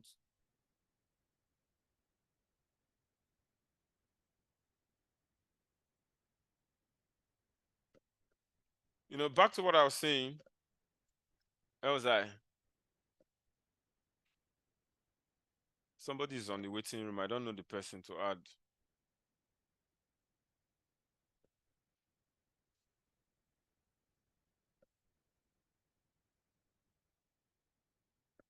So like I was saying, you need most of these clients, they'll provide a CRM tools for you. They'll provide a CRM for you for calling. I have one on my phone. The clients that I worked for last, is called AirCall. So there are various calling apps. Various calling apps. Do not crack your brains on that. But for the sake of, we are in a community already, clients might ask you for recommendation. What would you recommend I use? We have somebody should take these notes down and ask me later. You understand? The various calling apps. So because I've used AirCall, but the universal one for Nigerians, because majority of the clients that will ask you for calling apps are US, when you are contacting US clients, is Google Voice. But Google Voice is not available in Nigeria. You understand? Google Voice is not available in Nigeria. So for you to be able to use Google Voice, first of all, you download you download the VPN on your Play Store or on your laptop. So when you now type Google Voice, like if I want to open Google Voice now, I'm not using my browser for Google Voice. I open another browser for Google Voice.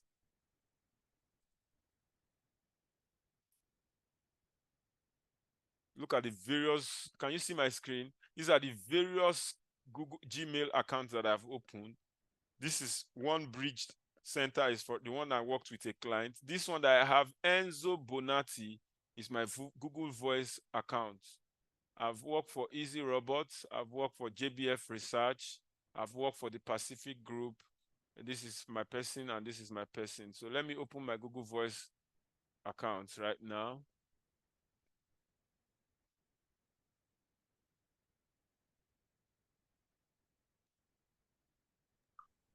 I can't see your screen, though. Are you serious? Okay. New share.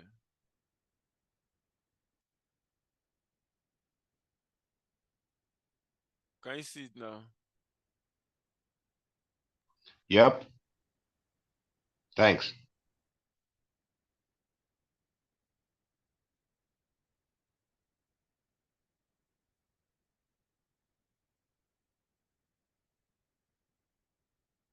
You come to call histories now, you see the number, you see calls that I've made. These are calls that I made. Do you have any US person that you like me to test their call and call them now? That this is it. So this is how Google Voice looks like. And this is my number here, 929-430-3492. If you dial this number now, my phone, my laptop will ring. It will ring on my laptop. Then for my air call is on my phone. I'm surprised. That one is on my phone. Air call, you know. Let me type the name on the screen. Air call is an app on Play Store.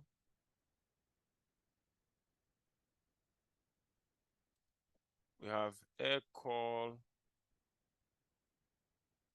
We have 8x8. We have Google Voice. All these are calling apps. Then, most cases, if you have a great, if you have a client that is already well to do, Sales Loft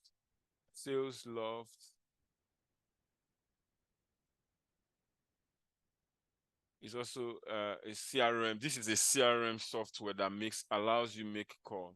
Bitrix 24 is a CRM that allows you make calls. So these are different apps, software that you can use in calling clients. You understand? So just have the knowledge, because the client is coming to meet you for solution. So most cases, when you are out, when you don't know what to say, just tell them, let me get back to you. Let me do some search, But you understand, instead of saying something that you don't know, but I'm sure I'll be able to get you something. Let me just quickly do a research. And next one, come back to our general platform. The essence of this platform is for us to learn. Do not feel embarrassed asking your questions. When you ask those questions, as I'm answering you, somebody is learning from it, so that nobody will ask me that same question again when the time comes. That's the essence of the platform. I met this, most especially your encounter as regards freelancing. Okay. I hope this is understood. Can you see my screen now? It's frozen again, no. You're still on the on the Google call. Okay. It's back now. So now Yes. the next stage, after getting those prospects, the leads, and the app that you use in calling, very important as a cold caller. The next is initiating this call. The salesperson initiates contacts with these prospects through phone calls, emails, or other communication channel. Depends on what the clients ask you to do. Some clients do not entertain that email. They see emailing as a lazy way of working. You understand? Some clients. So if you are using email, do not, like what I do, I use email. I don't put it in my timing. I'm looking for results. They are looking at I'm time wasting. So if you want me to do 100 calls, I will do that 100 calls, maximize my time. and still create out time to go and do emails, because sincerely speaking, calling is not sweet. Just know that it's not a fried rice. It's not fried rice, because you hear as soon as they pick your call like this, we have too many spam callers, so they don't know the one that is real. They consider you as a spam. How many of us pick DSTV calls in Nigeria? So just know how it is. If you are not picking DSTV calls, you are not picking GoTV calls, you are looking at it, they are disturbing you. Just know that's how these clients, they are looking at you. Your job is to keep calling, One person will be patient, one person will pick your call. So when they are doing your success rate, God be kind, you have a client that have a CRM tool that can monitor your calls. If it's a client that you are using Google Voice, where they cannot record your calls, it will not believe you are making calls. You understand? And most cases, startup clients do not give you access to their CRM tools. They request you go and get as part of many of the clients that will hire you in the early stage, is part of the requirement is have a Google Voice account, a Google Voice number. To actually get this Google Voice, you pay for it. There are some you get to pay subscriptions. So you discover that you are spending your money, and it's on commission. It's when you sell that you get paid. You understand? Not to scare you, we are in this journey together. I've passed through the road. I will definitely assist you. But just know that you must be calling if you are asked to call. So when they said send, if the client did not ask you to send email, or it looks at this as if you are wasting time on emails, but you are looking for a result, because bringing clients is what they ask you. When you finish, in fact, most cases, to tell you how I work, let me tell you one of my secrets. Somebody called me pastor earlier. I'm a pastor that have not been ordained. My secret is the scripture that says, "Seest thou a man diligent in his work, for he shall sit among kings and not meet men." When I finish calling during US time, I send emails before my work starts that I have not on my time tracker. I am looking for results to justify the one that I worked yesterday that is for my pay, so that they can actually see email anytime, but call has specific time. You don't call somebody after work hour. You call, for example, if you are calling somebody in Nigerian time zone, it's expected that you call someone between 9 and 5 o'clock, or Nigerian standard 9 and 4, because 5, the person is about leaving the office. Any discussion then will be rushy. And if you understand break time in Nigeria, you should give that 1 o'clock chance, or you still give it a try. Maybe this is a break, depends on what you are selling. Maybe the person is relaxed as he's eating now to take your call. So all of those calculations are very important. So when you now want to send email, you can now send email off the time that the client wants to pay you, because you are looking for results. But if the client asks you to send email, get all of those things ready as a means of justification. I'm going to be teaching us how to use that snipping tools as the class goes on, because you need to take snippet of what you are doing, save, especially when a client does not have those CRM tools to check your calls, to check your emails that you have sent. All those things will help us. Then initiate. This next one is engaging in a conversation. During the cold call, the salesperson engages the prospect in a conversation. They introduce their product or service, explain the benefits, and attempt to generate interest. Okay. Part of my class, I said we'll be talking about how to use ChatGPT. That's one area where you learn how to, because for you to be a professional and outstanding salesperson, you should be able to, because let me tell you, a client is coming to hire you because he's busy, he's looking for somebody to take off his work from his shoulder. So you should be able to tell the client that I can come up with quality scripts that we sell, that anybody cannot reject. You understand? ChatGPT will show you how to create quality scripts. You understand? And because ChatGPT is universal, anybody can use it. The client must have used it. you now have Quillbots by the side to help you adjust. In fact, let's all download this on our phone, on our laptop. No, Quillbots, download them Grammarly first. Let's start with Grammarly. On your laptop and your phone, so that you don't need to be stressing yourself on correction of your English. Because it's not nice as a freelancer and a professional that you type some grammars that are wrong. Grammarly will help you correct it. Don't need to strain this brain. This brain, save this memory, the parts that you have left on learning these things. Don't go and learn English there. English is borrowed.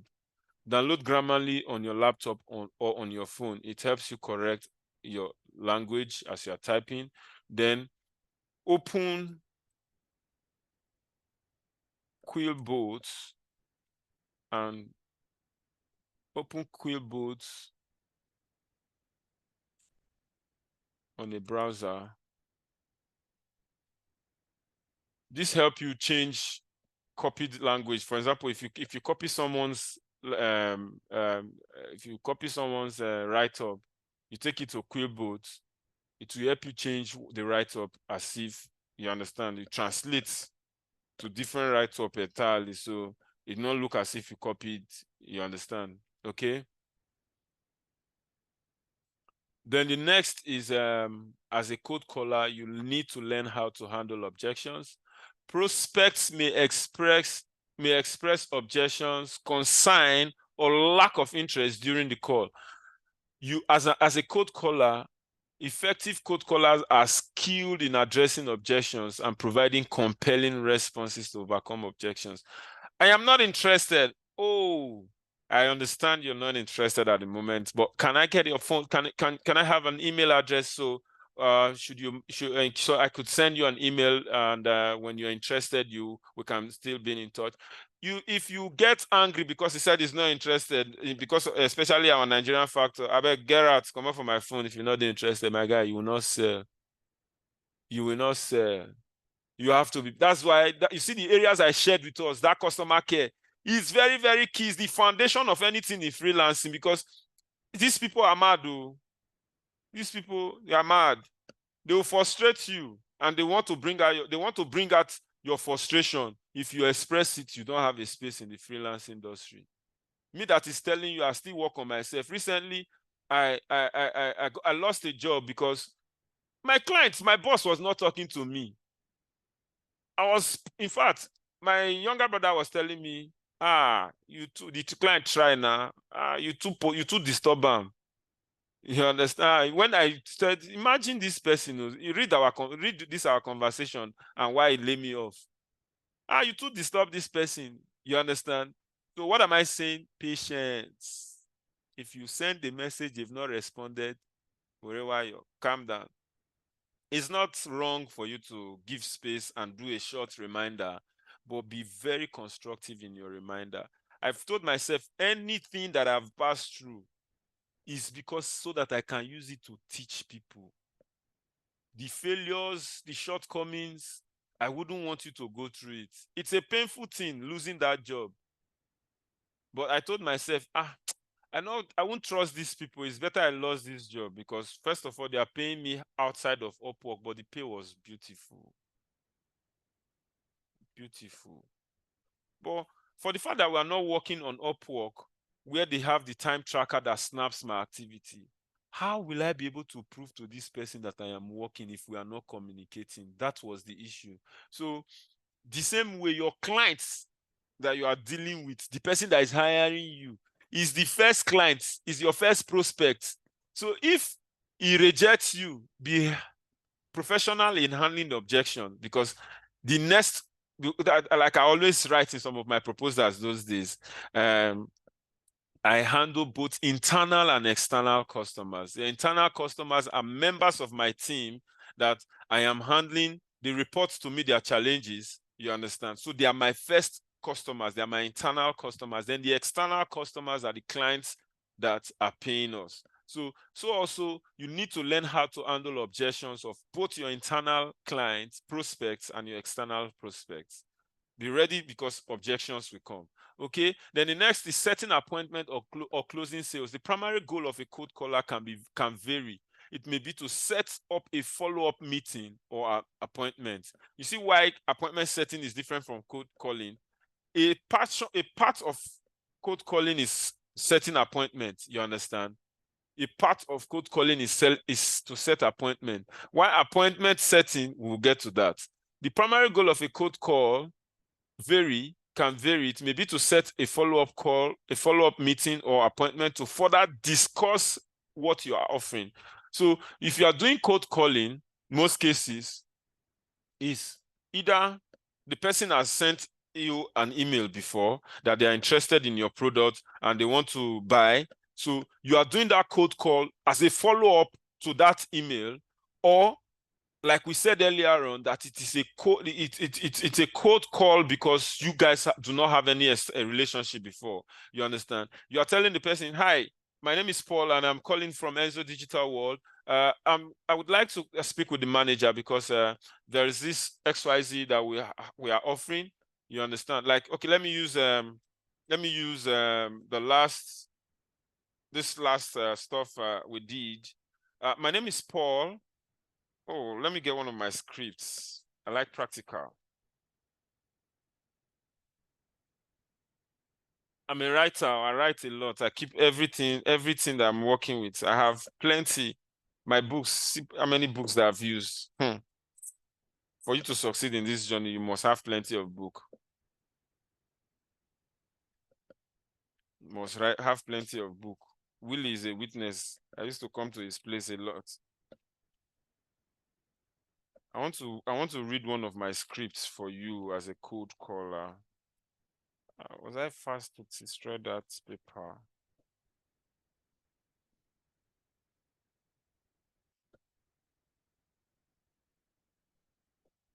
Okay. Sorry guys, I like this class to be practical. That is the best way for us to understand what I'm explaining. That's why I'm taking my time to do all of these. Oh, that was so fast of me.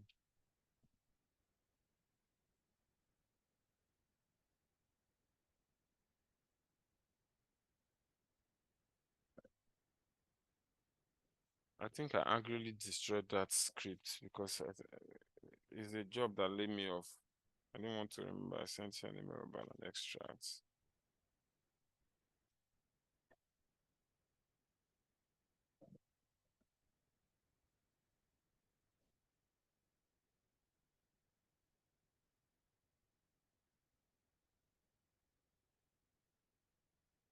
Okay, found it. Sorry guys.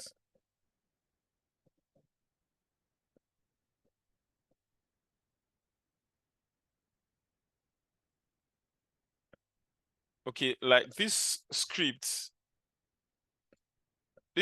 now states you're going to be meeting the gatekeeper. There's what we call the gatekeeper, because most of these US numbers, when you call, it gives you directions, like press 1 for XYZ, press 2 for so, and press so if you want to speak with the operator. So like these scripts now, if you are directed, all you need to wait for, let them direct you to the operator because we are targeting hotel. So first thing you say, "Hello, good morning. I would like to confirm if you guys have charging stations for electric cars in your property." This was what the company gave to me as a script. But professionally, you don't start conversating or speaking with someone without greeting the person. You understand? So what I do is, "Hi, good morning." Because as the person is speaking, he's already telling you, "Good morning, my name is France." You understand? You might not even hear, not bother to waste your time to hear the name. You understand? And you will tell them, if you are fast to grab the name, grab that name so that you call the person that you are speaking with by name also. "Hi, good morning, Lisa. I would like to, my name is Paul and I'm calling from from, what's the name of my company again? Under many week when I live on now. Okay, yeah. My name is Paul and I'm calling from EV Gateway. I would like to confirm if you guys have charging stations for electric cars in your property, and it will respond, no, we do not have. If you said they have, oh, thank you. The reason I'm calling is because we are the vendor for Hilton Corporate. I wanted to confirm that you guys have EV chargers in your company. So that will be all for now. But if they don't have, the next call is we are an approved vendor with Hilton Corporate. Can I speak with your manager to discuss the process of installing an EV charger for your company? You know, I'm trying to speak to where the appointment is coming, where we are going to now. The manager picks, and the next thing is, hi, this is Paul from EV Gateway. Remember, it doesn't know you. We're going to be doing classes on this code calling, practical classes. When you have jobs, I will be glad to assist you guys. If you have jobs, create a script. I will be glad to assist you guys. You understand? Unfortunately, pay me say people not show for this class like that. I'm not going to do this thing for another set of people for 10,000, 20,000. So if I'm not sure, say I go come out again. I just want to open my heart to do this thing for you guys. You understand? I will separate my time. You have, Paul, I have this interview for code calling, or they've given you the job. They want you to do a practical on how to do this code calling. I will sacrifice, I will bring out myself to teach you, do a role play with you. You understand? Because some of these scripts are being made by me.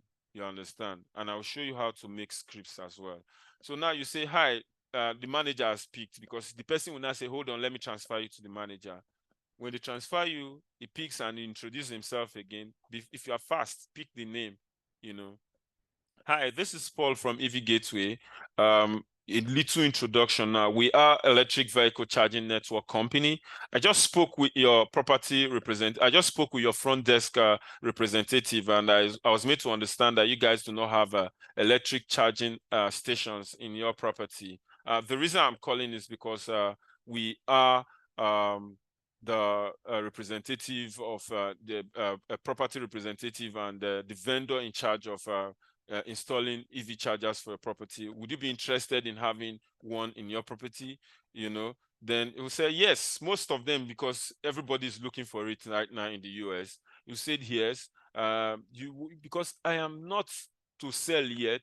What I will now do is, when is a good time for you to meet with some of our senior sales managers, with one of our senior sales manager, who will be glad to tell you the prices, the installation process, and the payment terms. You know, he'll tell you, you understand. What I'm saying is trying to set an appointment. You are not closing the sales. Okay, good. Then the next is follow-up. In many cases, cold call do not immediately lead to a sale. I just mentioned it, or an appointment. The sales professional often follow up the process through additional calls or email to nurture the relationship and move them through the sales funnel. No, you don't have to rush. You understand? You just the most important thing is you go out that day, you establish a relationship, a call, you were able to discuss with more than 1, 2, 3, 4, 5, 6 clients, have your notepad, apart from the Excel sheets that they'll give to you. You understand? So that you do a follow-up, you move the person from how far the person have gone. If you see my sheets, if you see these sheets, most of them will not pick. So you have a voice note script, the one that, in case they didn't pick. Hi, this is Paul from EV Gateway. Okay, no, the voice note script, okay, yeah, because before the voice note for my particular call, the receptionist will tell you the manager is not on seat. Would you like me to pass you to his voicemail? You'll say yes. But before then, can I have an email address so that I'll do a follow-up by sending an email? They give it to you, then they pass you on. Now, the voice note takes this format. Hi, this is Paul from EV Gateway. I just spoke with the front desk personnel, and they said you do not have charging stations for electric vehicles. We are an approved vendor with Hilton Corporate.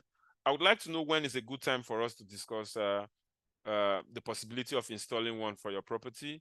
You can call me back on 213-772-2980. You have your internet, your US number that you're going to be using based on the app that you're calling with. Remember, our solution is not an inconvenience, but a value added to your property. Thank you and bye-bye. So they definitely read when they are interested, they call you back. And not interested, move on. But most cases, my guy, voicemail is just to fulfill righteousness. You must send an email, and or they might listen to it, but your follow-up, the essence of consistency, following up, is the day they make up their mind that they want to do that thing and you appear on their timeline. Because remember, you're not the only one calling. That's why you don't give up on sales process. That I call. Your business is not your business whether they buy now. The first part of your KPI is engage this client. Engage this client. You are not selling, you are not calling. How will they pay you? You understand? Engage this client. You are not selling, you are not calling. You must be calling them until they decide to buy. If you are not, because a client will do an assessment by Fridays. Most clients. That will not be our portion in Jesus' name. That you are not selling, how do we continue from this? But in case, they should be seeing your efforts. They should be seeing your efforts because they will pay you because you have this time tracker. You have that Upwork time tracker. Where is it? Let me quickly open it. You have that Upwork time tracker that is snapping your events, your activities on the go. Remember, if that Upwork time tracker is there, you see, as we have been here since over 2 hours now, we've not moved our page to another thing. If that time tracker is capturing what we are doing, it shows that we are doing this training. Let your if you want to go and be chatting, my guy, come out your tracker or pause your time. There's a place where off time, on time. Off your timer if you want to go and chat. If you want to quickly send an email, off your timer. Let your time tracker not go and capture something different. Because if a client goes through when they want to pay, because you think they don't look at it, they will go and analyze and look at it before they pay you. And they see that, between this time and this time, it will not look true. Just like if you are reading, if they want to read your letter now, the beginning is what tells the body that you are going to make sense inside. If they see anything outside their work, they will assume all the other things is outside their work hour. They'll just conclude. So they shouldn't see, let them only be seeing their work activity. If mistake come, as we have been discussing directly now, have I excused you people that, hold on, I want to check my WhatsApp openly here? No. If when I wanted to talk to my daughter, I off my video because that should not be recorded. Even though it was still, my recorder was on, it's going to be part of what I recorded in the video. But what am I saying is, because of our KPIs, the worst thing that will happen to us is starting this job, starting this journey with being dropped because of negligence, poor non-performance or compliance to what you are asked of. You won't be able to forgive yourself. You understand? Like I always tell many people, the reason why most of the things that we are looking for right now, they have not been put in our hand is we are not ripe enough to manage them. Some have to do with the finance. Our discipline, our discipline culture is not matured enough. The money can kill us, God forbid bad thing. Then some of the jobs that we're looking for right now, if I give you, no go fit do and you just they ask me, go collect this training first. Remember, there are 2 ladders to complete the step. 2 steps to complete the ladder, then I'll give you the work. Because if I give you because you get the certificate and you not get the knowledge, they will sack you, you will cry. You will come back and cry to me. You understand? So we need to be fully grounded. Then the next is appointment setting. Appointment setting is a crucial step in sales process where a salesperson or representative schedules a specific date and time for a formal meeting, presentation, discussion, or interaction between themselves and the potential customer or lead. You see the word lead is appearing again. Lead not fit come up for sales people mouth. Lead because we they follow them to lead us to money. I think that's a sharp answer why the word lead. We are following this, is something that we are following to generate money from their hands. So that's why it's called lead. The primary goal of appointment setting is to arrange a face-to-face or a virtual meeting where the salesperson can engage with the prospect more deeply, provide detailed information about the product or service, address the prospect's specific needs and questions, and ultimately move closer to closing a sales. I believe this is self-explicit. By the time we are looking at the difference between cold calling and appointment setting, that definition will be refreshed on our head. Now, the difference between cold calling and appointment setting. Cold calling is the initial step in the sales process where a salesperson or representative makes unsolicited contact with potential customers or leads who have not expressed prior interest in the product or service being offered. The primary goal of cold calling is to introduce the product and identify potential prospects who may be interested. During cold call, the salesperson engages in a conversation with the prospect, presents the offering, and those objections, and seeks to create a level of interest that may lead to further steps such as appointment setting. So cold calling leads to appointment setting.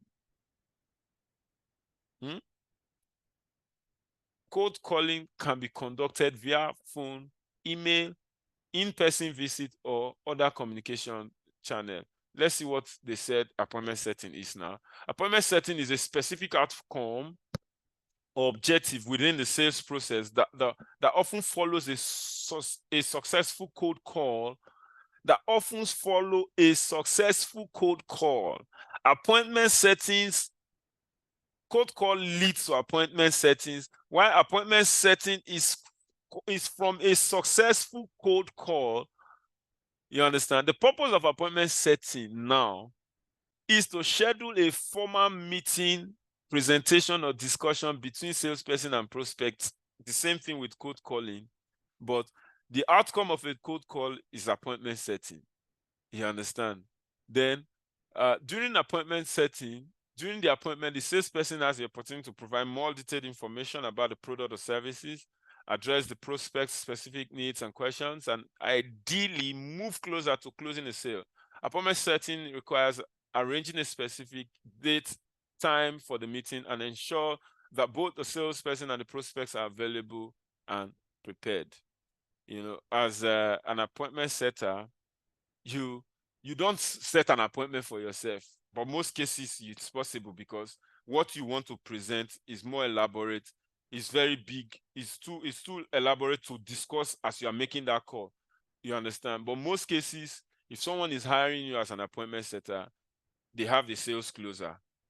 So your job is, hi, I want to introduce XYZ to you. If you're interested, when is an appropriate time for you to meet with my sales team to, like, for example, website design now. As a salesperson that make calls for website design, you do not need any knowledge on how to design the websites. You do not need any knowledge. I think this is the book I use for my website design sales. Hi, this is okay. Website design sales.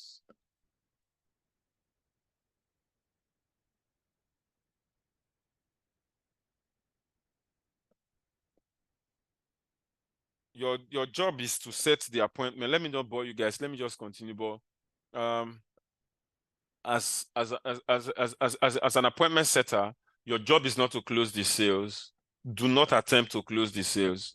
If the person is, please, can you? I think the best person to be able to furnish you with all the information that you need is a sales manager, one of our senior sales professional. By the time you are using that kind of term, no matter how intelligent you are looking before the person, you understand that there is somebody that will give him more details. Remember, you must present yourself very intelligent. So when you're not saying that there is a senior manager, a senior management staff that will, senior management salesperson that will talk to you, it will make him more comfortable and relaxed to be patient to get, because after all, he's looking for best of services. Then setting out appointments, on the other hand, includes getting the prospect's agreement to participate in a more in-depth talk or meeting about the good or service. This is done at a later stage in the sales cycle. You understand? This is part of what, take down this information, this note. Sales circle. Sales circle. What makes a sales circle?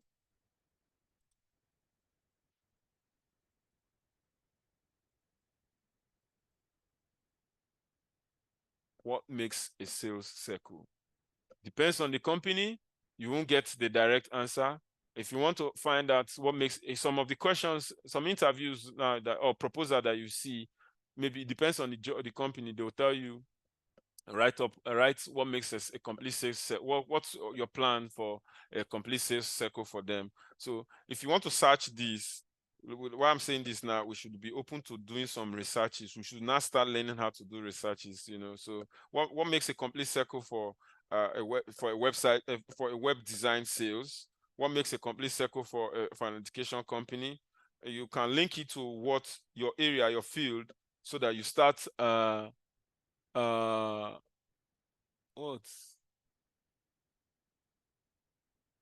you understand. So that's it for now. Please excuse me.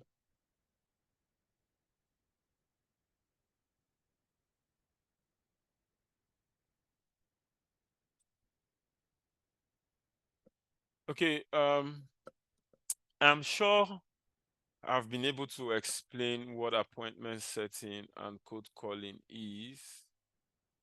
I am sure.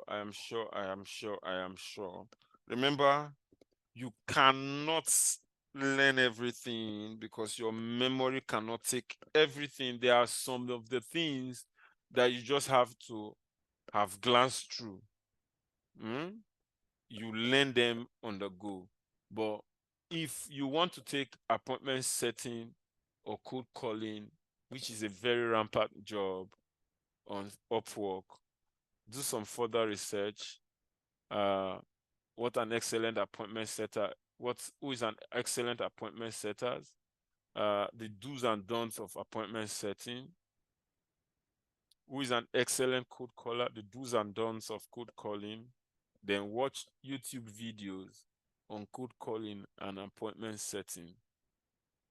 Okay, remember, we are grooming ourselves, we are laying the foundation on the journey to freelancing. If you pack too many things that you don't need, you will soon run out of space when you now have the things that you need. So these are to be stored one side.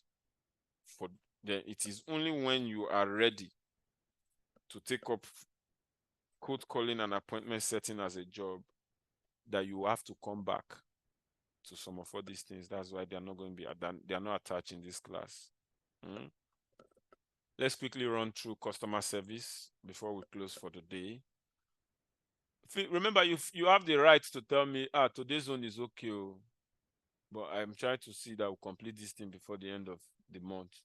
What is customer service? Customer service refers, I shouldn't be dwelling much on this because we all took the registration on Coursera on what customer service is. Just flip through. Let me just flip through.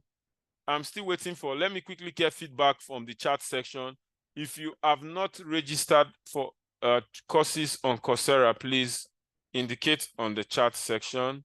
And if you have, I am sure customer service is the first. If you have not registered for Coursera, indicate. And if you have not registered for customer service course on Coursera, indicate. It is is a top criteria.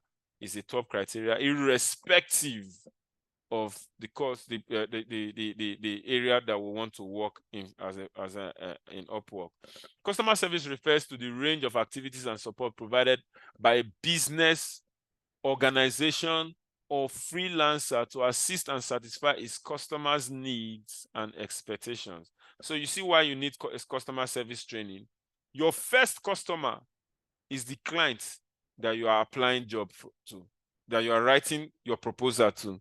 Remember, I said earlier in this class that because of the nature of jobs that I've done before, that I've managed a team, when I want to write about my expertise as a customer service representative, I always write that I handle both the internal and I handle both internal customers and external customers. In brackets, internal, my team members, you understand, then external, my paying customers.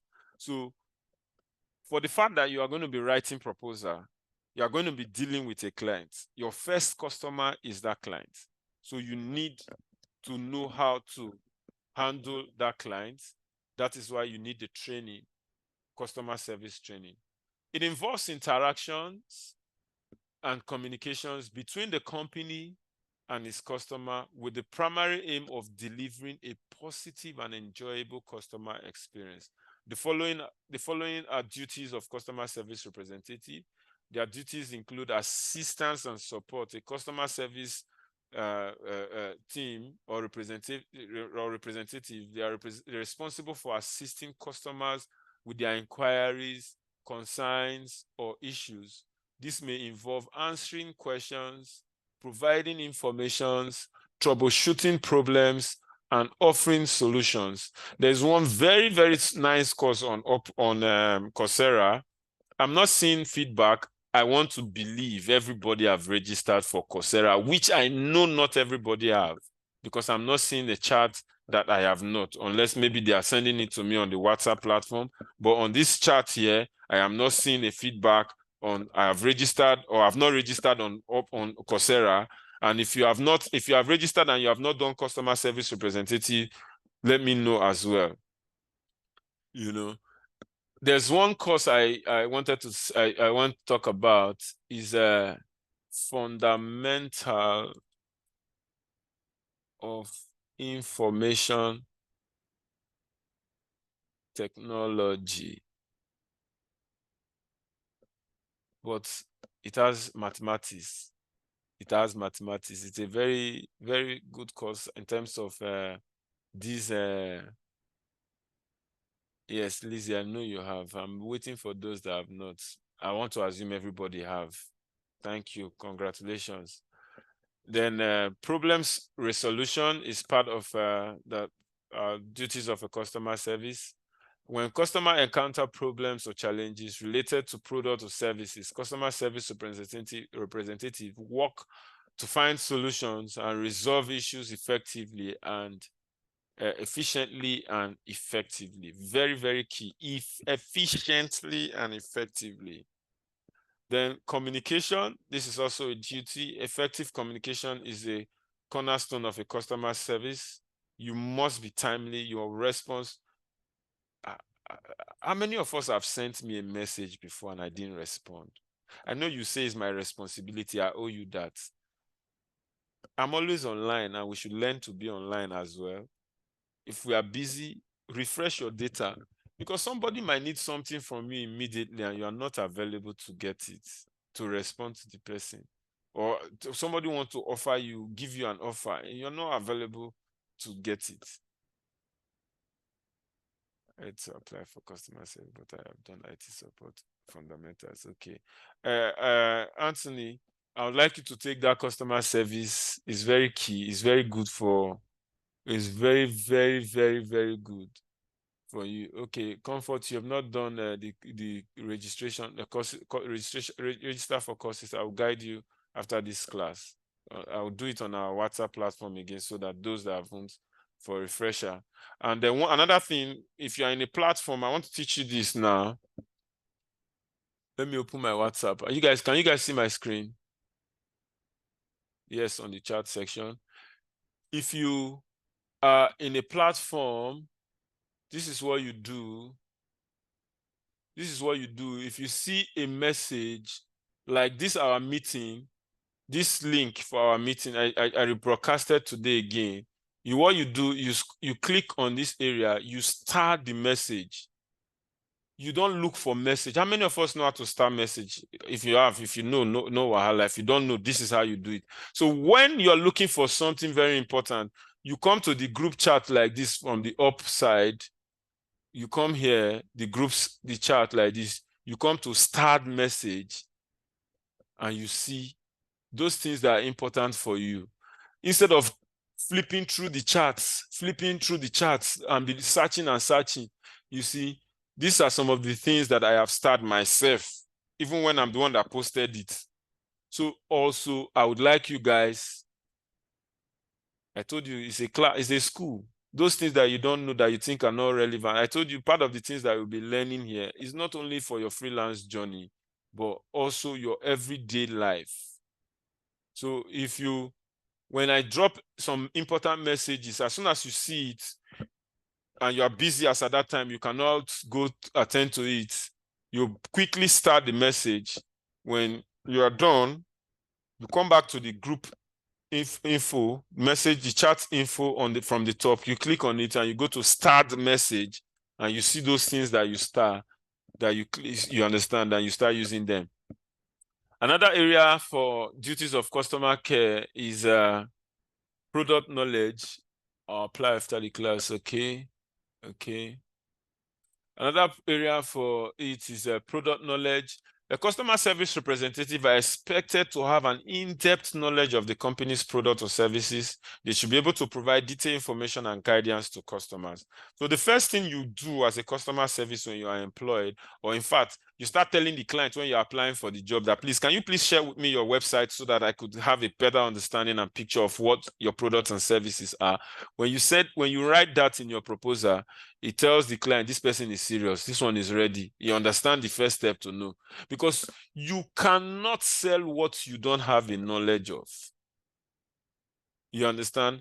I am not in America, you understand, but I have the full knowledge of these EV chargers right now because I had a training, I did the research. If you go to their website, you get all the details, EV Gateway, on how these chargers work, the one that is for private cars, the ones that are for companies, you understand? So what am I saying? You must, as a customer service, have product knowledge for you to succeed as a customer service representative. You must have empathy. You must demonstrate empathy and understanding towards customers' feelings and frustration.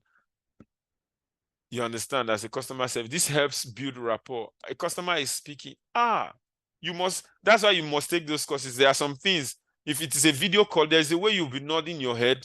Those trainings we give you, there's a way you are nodding your head, means you are following. It also goes to your meeting with your client. A client is discussing with you and it's a video meeting. You're understanding and you're just mute like this. That's why most of the companies that I've worked with, the agreement is, if we're having meetings, it's a video. In fact, let me even check this our own self. If how many of us are on, their videos are on. Very soon we'll be on in our videos so that those people, because some people are here now, they're on their WhatsApp. Their WhatsApp is just on. They are away for their own benefit. So this is for their benefits. You understand? I can see Abraham. You understand? So some people, like in our meetings, where we learned this stuff from, is some people in our meetings now. I can see Sir Williams. You know, some people in our meetings now of over 50 persons, when they are calling, they'll say, let's use for example now. Sorry, you're not the one, but let's use for example now, Anthony. You hear Anthony, Antonio, where are you now? Anthony, everybody will be shouting because he felt he owes us the responsibility, the duty of joining the meeting. Whether he's there or he's not there is none of his business again. So clients, most cases, like their video on. You understand? So that and why that video is on is some of this empathy. You understand? You must show sign of communication. As he's speaking, you're nodding your head. So if you're a customer representative, one of the easiest way, the body language, that's why I recommend that course for you. If you take that course, you will see some of the body languages, things that you need to do to show a client that you are following or you have feelings for what he is saying to you.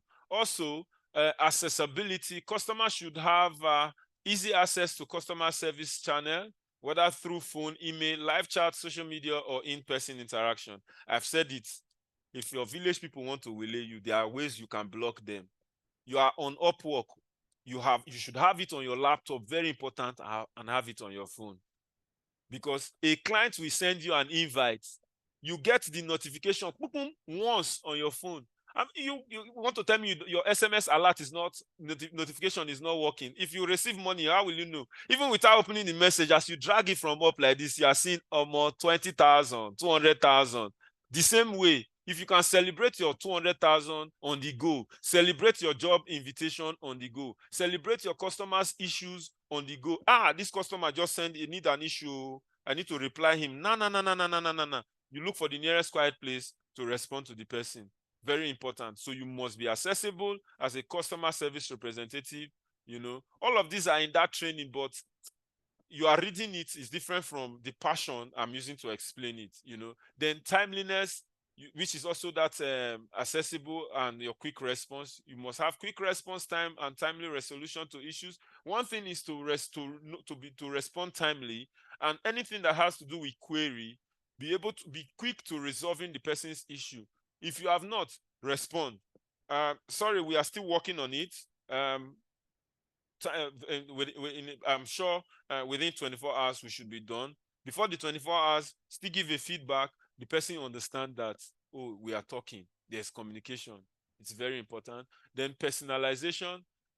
You must tailoring interactions to individual customers' needs and preferences can enhance customers' experience. This may involve addressing the customer by name.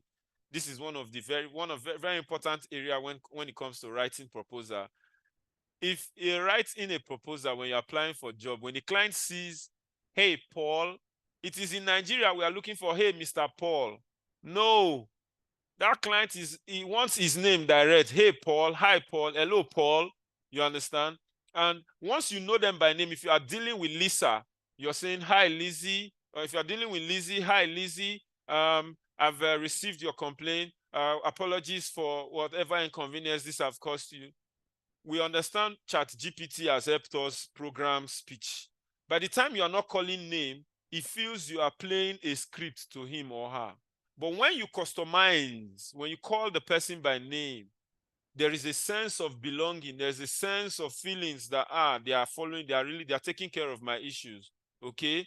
So very important. Then feedback collection. As a customer service representative, you must gather feedback. Feedback is necessary in our everyday life.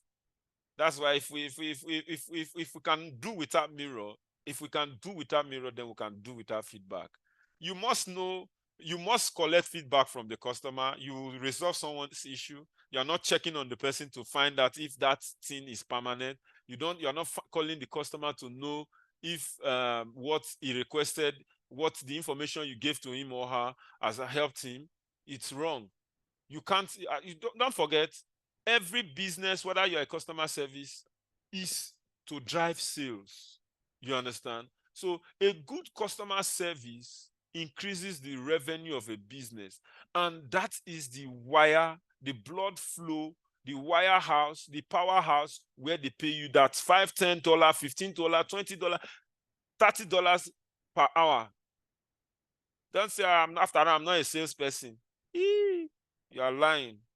You must have the consciousness, the mindset, the readiness for quick feedback, like it's your own. Like what helped me in my freelance journey is the ownership mindset. Learn to use this language. Have the ownership mindset, like it is your own. Is it possible for you to have a business and you're selling to a customer, you are not calling that customer to find out, hi, Lizzie, I'm just checking up on you to see if the goods I sent has arrived. Okay.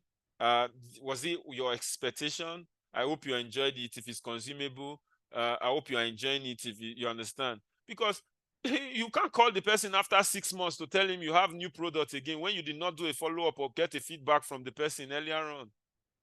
So feedback is not something that we should joke with. Also, the next is continuous improvement. The essence of feedback is so that we can create room for improvement. Businesses work to continuously improve their procedures and methods for providing customer service. This includes educating customer service employees, streamlining processes, and modifying operations to meet shifting clients' demand.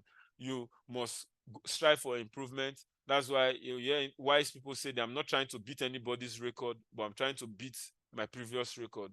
If whatever I'm doing yesterday, I want to beat that record today. That's why you're striving for improvement. That's also one of the key areas of customer service representative.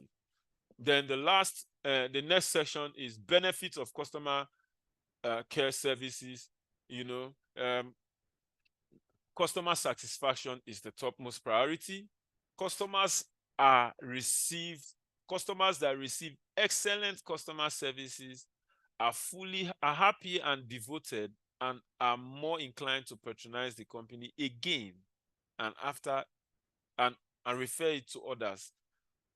I use this also in my interviews when asked about my service. I tell you that I sell to one person that will sell to another, that my one sales can lead to 10 sales. You understand? And it is not bobo juice. It is what I did when I started my professional career. I started my professional career with Visa Phone in 2008 in the streets of Abuja. And you know what it is to start selling phones where other telecommunications have already started existing. So what we were doing then, I have my own phone as a staff. I will give you as a customer, make call, check how many minutes they on cut, come up for this call. So a customer will use my phone and make at least 1 minute call. I have the airtime to waste because I'm ready to waste. It looks like waste, but I have that airtime to invest in my sales. So I end up telling you, imagine say your wife gets this line, your one day for your office. So when I'm selling to you one phone, I end up selling like 5 because one, you will check your call record. Who are those people that I call often? And the phone is very cheap. You mean 2,500, I'll be 3,000. So you must ensure you deliver your service such that you can get referral.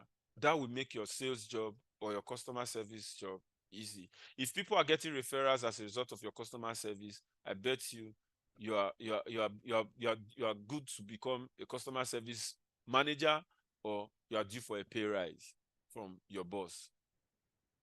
Okay, then brand loyalty.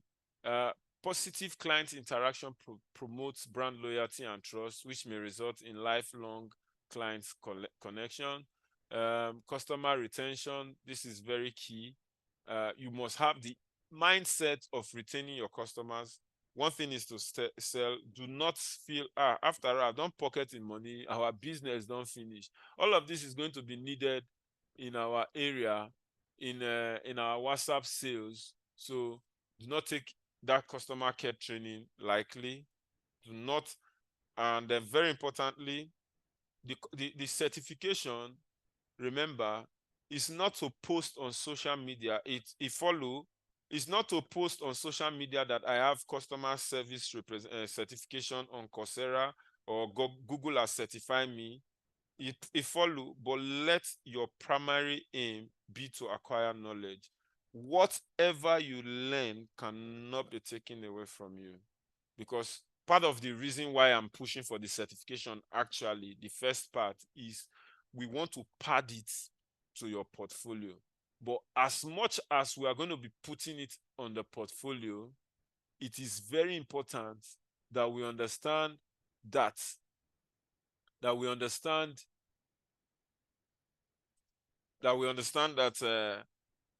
we know what we have acquired. Because if you are writing those certifications, the exams, the tests are on the go. If you fail it, if you don't get 80%, they will tell you retake it again. You understand? So what you have failed, you already know the answer, because this answer that I chose the first time is wrong. It's easy to get the certification, actually. That's what I'm trying to say. If you fail it, you already know, this answer when I use now the wrong one. You try it again. You see, before you know, you've tried all the options. You understand? But do not be that person that tries all the options. Be the person that did the test on the go based on you learned through the process, you understand the questions, and you got the answers 100% without taking it again, and it's on you. Okay.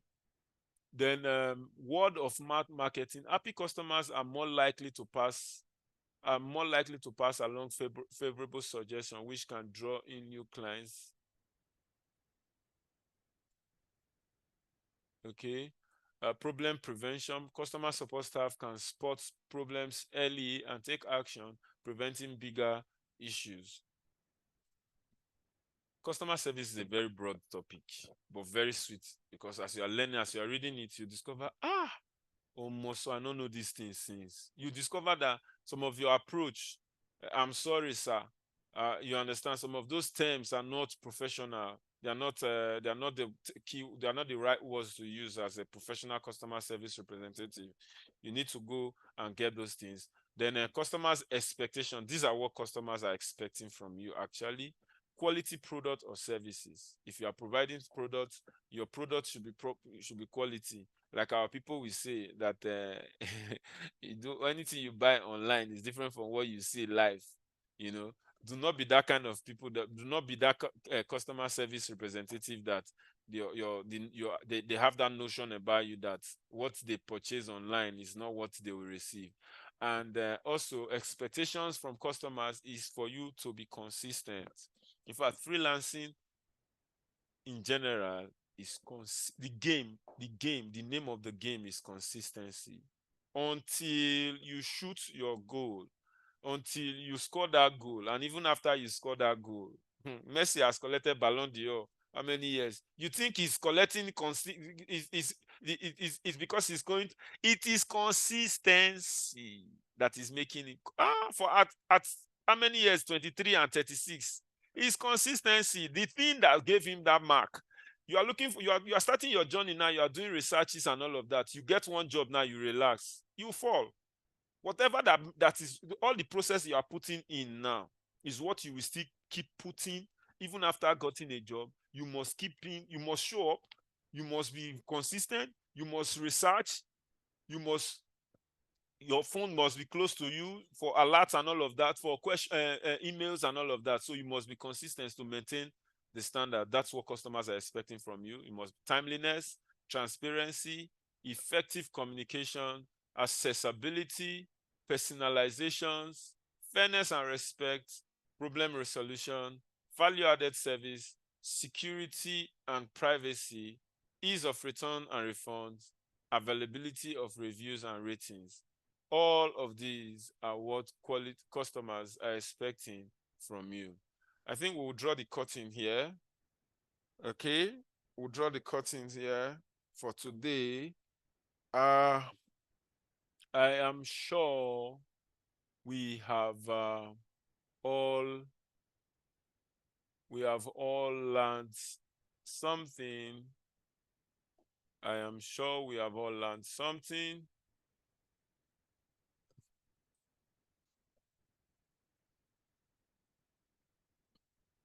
If you want to say something, you can unmute yourself. If you have any questions to say, if you have any questions to ask, you can unmute yourself. I think I've given access to unmute yourself.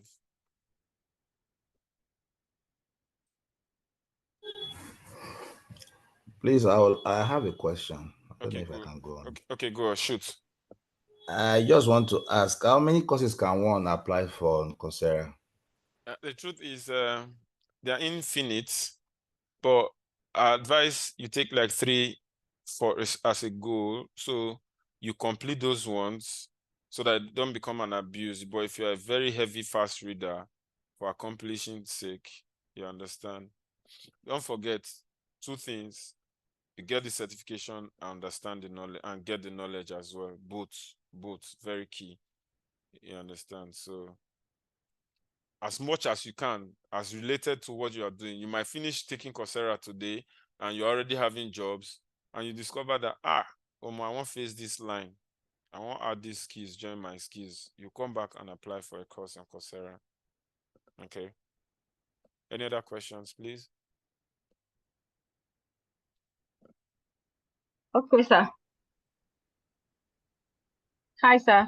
Okay, go ahead, Lizzie. We can hear you. Shoot your shot. Okay, is Coursera the only platform that is recommended?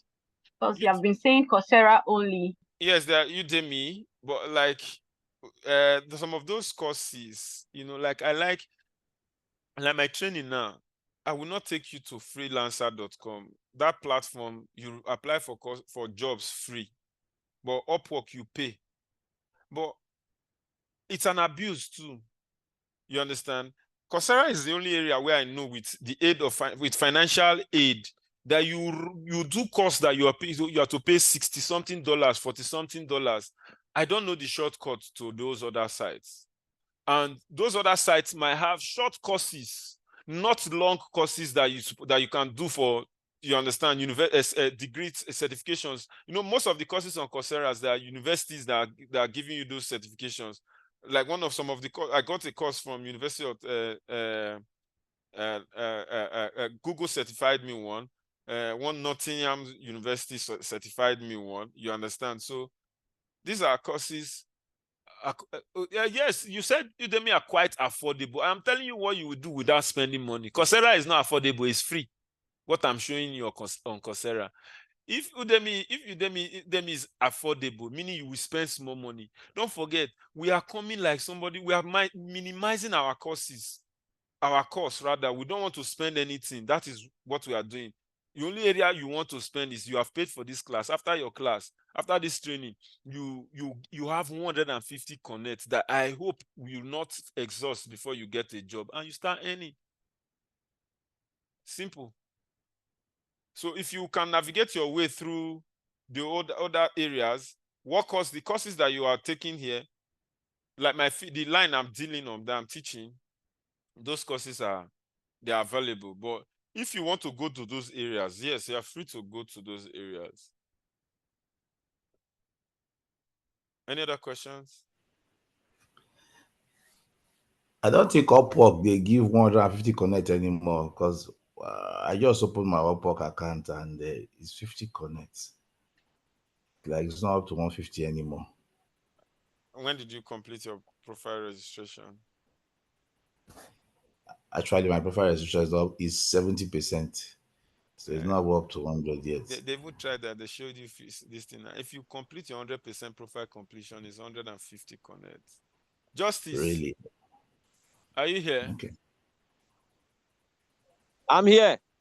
How many connects did they give to you completing your Upwork profile? 150. Okay. They tried. Once you get to 100%. Okay. So but you will not see it. Your profile is not reading 100%. Okay. So you have to. It has to be 100%. You understand? So please, if you've not attempted creating Upwork profile, please don't attempt it. I want us to start it from the scratch where we get to that place. Don't be in a hurry, because if you miss some of those steps, it will be not difficult for you to now start navigating, because some people are asking me, we can't see where you upload your CV. If you have started, you will not see that area. Originally, as you start from the beginning, you get to a place where they will ask you as a freelancer or as a client. Upload your CV. That CV will now be spread into the various areas that you will still go and be editing small. That's why it is easier when you have a CV, a well-organized CV. I'm surprised that Upwork profile, setting Upwork profile account is giving people to get to 100%. It shouldn't. So let's take this journey once at a time. I believe before our third meeting, we should be entering that, so that this butterfly will enter my eyes. Before we get to that area, before that third class, so that we can start doing Upwork and be doing other things. You understand? I know many of us, that is the area we want to go, but we need to understand the nitty-gritty to be able to get to that area. Okay. I have a question, please. Go ahead. Okay, go ahead, Oji. Okay, for we that or a few of us that already have an existing Upwork account, how do we navigate the tax area? We've not gotten to Upwork class right now. The only thing I can tell you, if you're having issue with your current Upwork account, you can create a new one when the time comes with a new Gmail account. Because if I'm going to be answering your question on how you navigate the task, it's not a topic that we've opened and people will understand and follow the trend. So we can have another Upwork account and we will not have issues that we have multiple accounts on Upwork. Upwork that can close your account anytime. You can't. You can't. Just what you do is get a different profile picture. You understand? Get a different profile picture. Try to try to adjust or edit name. You understand? After all, it's a professional name. It's not, you understand, when you want to start feeling for your money, you should be able to do all of those issues. It's not the banking sector that says the name, but your Upwork name can be Enzo Digital World self and your payments, because when you want to fee payments, you fee your real name. You understand? So you need to choose a professional name. But since we are clients, we are freelancers, not the clients offering services, it's advisable most times we use our names. You understand, that we still appear on our international passports and on our paying documents, so that we are authentic. We don't look like spammers or scam.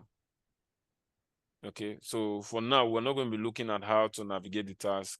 If it's something we can discuss one-on-one, if it's something that will not drag my blood, I can guide you outside of the platform. Because I don't want to start sharing things that we have not gotten to. That's what leads to confusion in the classes most time. Some people will not be feeling less like I don't lose. I know it did happen, so.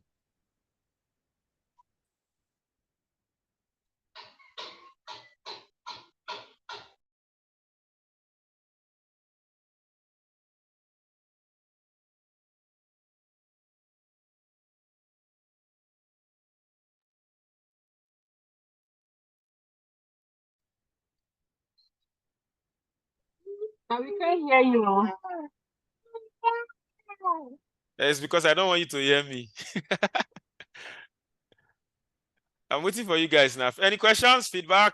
We have 2 minutes more to go. If you don't have questions, you guys, what are your take for today? Did you learn any new thing?